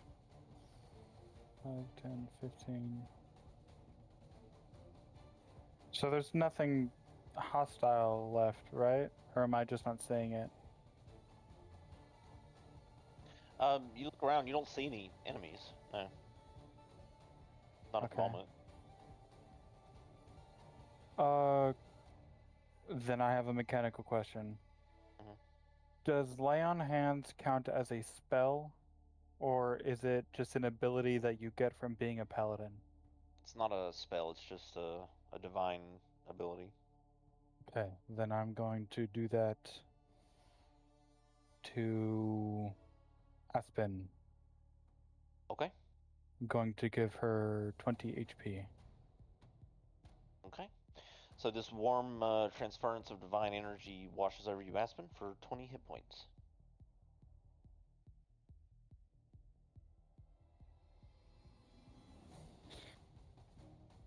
And then Thank you.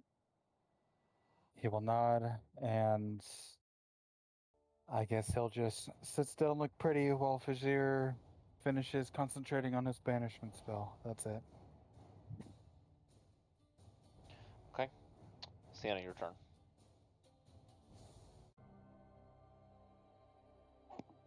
Well, I guess if there's no more enemies,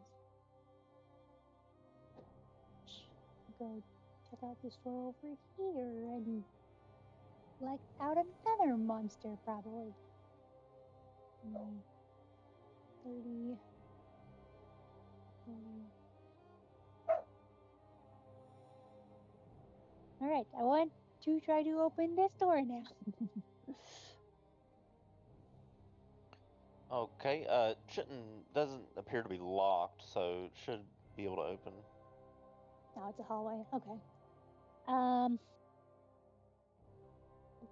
Dark hallway. And there's something down there. I'll end my turn there. Okay, Taven. All right. I am going to open up my flask and bring the water out and cause an ice storm on that creature. Oh, if he's supposed to be dead, those tokens are. It's shit again where the tokens don't disappear. You know, I delete them. Okay, never mind then. Yeah, it's supposed to be gone. And so is the other one. Both of those water weirds died. Okay, well then I'm gonna move in here. And I'll end my turn here. Okay, Sarah Leon will leave the room. Well, I'm not sure you have to. You even have to do what you were going to do, but do what you want. He leaves the room, and the ley lines in the room seem to be disrupted with the disappearance of the guardian. A lot of the energy in the cracks of the walls and is like scurrying around without seeming direction. You feel this immense pulse beneath the ground that resonates from where the statue was, which no longer is because it's been banished. But you feel this this thump. Mara holsters her revolvers and moves around here. Dash to there. Okay, Aspen.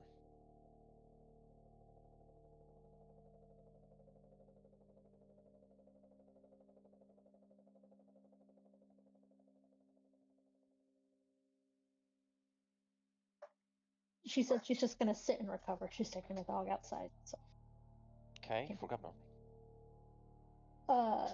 So Taven went into the room that the statue was in. Is that right? Or no? Did he go to the other? There. Okay, sorry, I just didn't see it when he moved. So, Pupper's gonna say like that worked a lot better than my plan this year. So, I would say we just stay here and make sure it doesn't come back. And if it does, we can shut the doors and I can lock the door to help make it take longer to get at us. But I'll stay here otherwise until you confirm it's gone forever. Cool. Cool. Awesome. And so she'll stay by this door, kind of one hand. I think it's a double door, right? It's like one hand on the door, ready to bring it shut if needed. Sure. Okay. And that'll be it. Sit will exhale a sigh of relief and begin to move that way. Land your turn.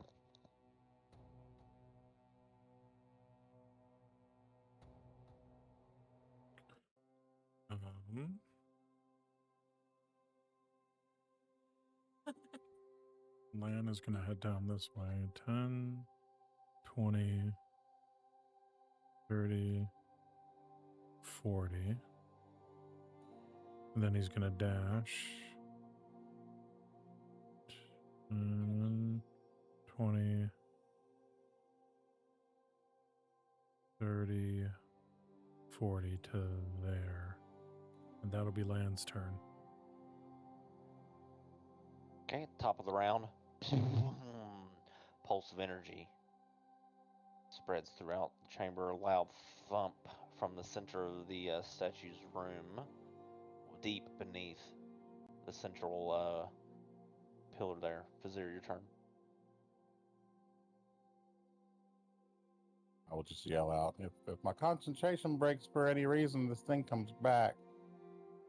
Just so you're aware. And that's my turn. Ezekiel.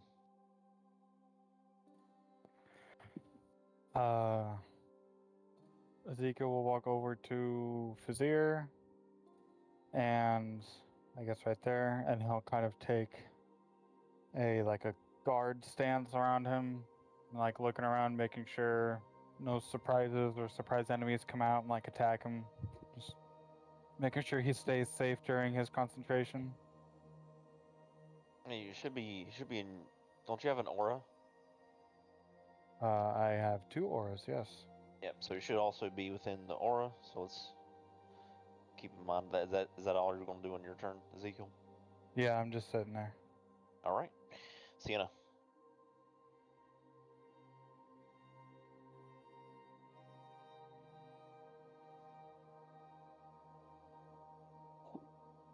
Well, I was gonna go off a little more, but it seems like I should probably stay close by in case more stuff happens. So I guess I'll come back. And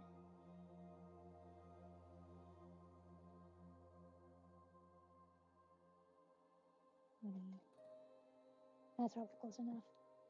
And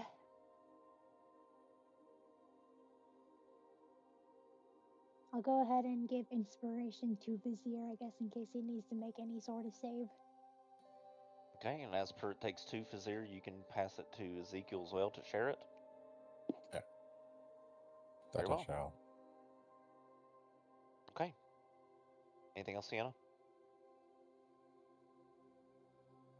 I don't think so, but here is the Bardic Inspiration cheat sheet. Okay. So you can also move Vizier with your reaction if you want to use it. And that would also extend to Ezekiel since you are technically getting expired as well.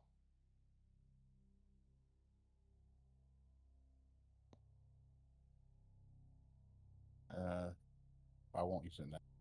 It's just reaction for this round. Yeah, it would burn your reaction until your turn starts. Okay.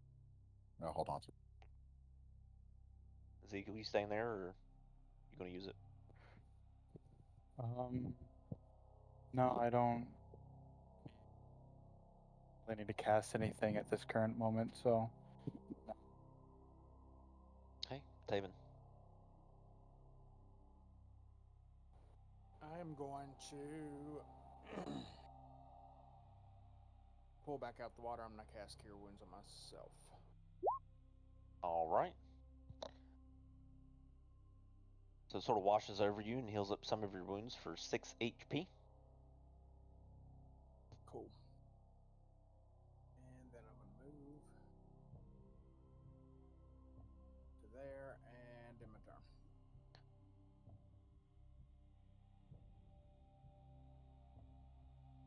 Sarah looks around. Where to next, I wonder?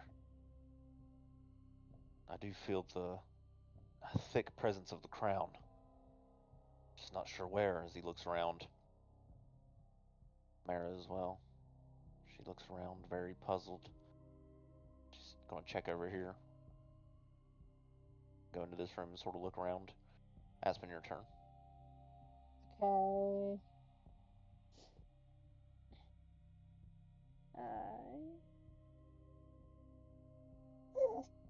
Did we ever go like down here and see this area down here? Lana's down there looking around, but didn't go any further than where Lana is now. Okay. And then I go that way and join. Sorry to hear the dogs. Alright, they're fine. 10, 20, 30.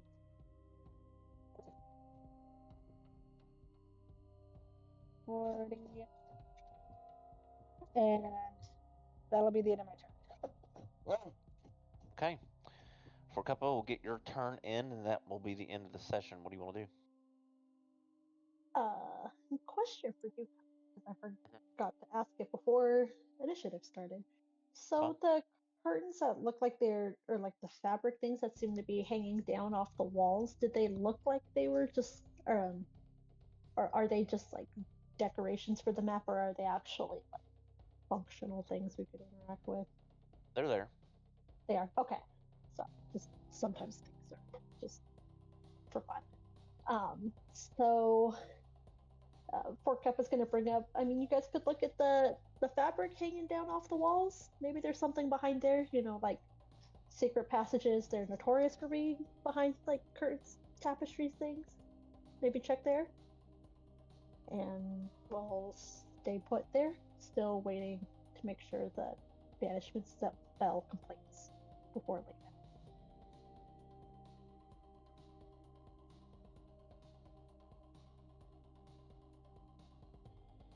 Okay.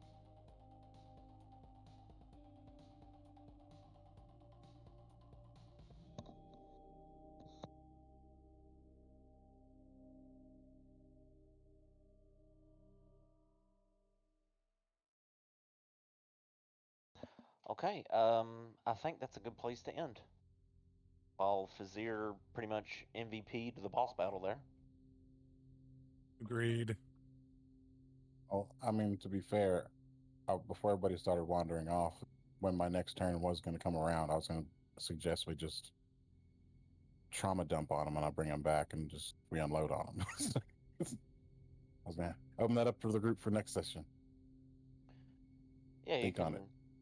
consider that for the next session, as you still have the rest of this area to explore. So, with that being one of the more powerful creatures in the dungeon, could be, you know, it's up to y'all. But well done. That was like one of the higher difficulty encounters in this area. So well done. Good job, use of everyone. banishment. By the way, Cody, excellent ambiance music that you had created. Oh, you like it? Yeah, It was real good. Not bad. I enjoyed it as well. I've had your Spotify playlist up 24/7 all week, so I'm on repeat. Oh, hell yeah, that's dope. Yeah, I've been putting out a lot of content. I've been working a lot on it, clearly. So you're kicking ass, man. all right, well, I'm gonna keep doing so, and I'm gonna keep for the next sesh should be easier. I've got most of this. Yeah, I've got all this already prepared. So by the time we do next week comes around, we should be just ready to roll right in. No prep. Yes, sir. Hell Okay. Yeah. Appreciate it, big man. Yeah, no problem. I'm gonna hop off here, y'all, and I will talk to you later. Have a good week, Later, everyone. man. Bye. Have a good week. Y'all.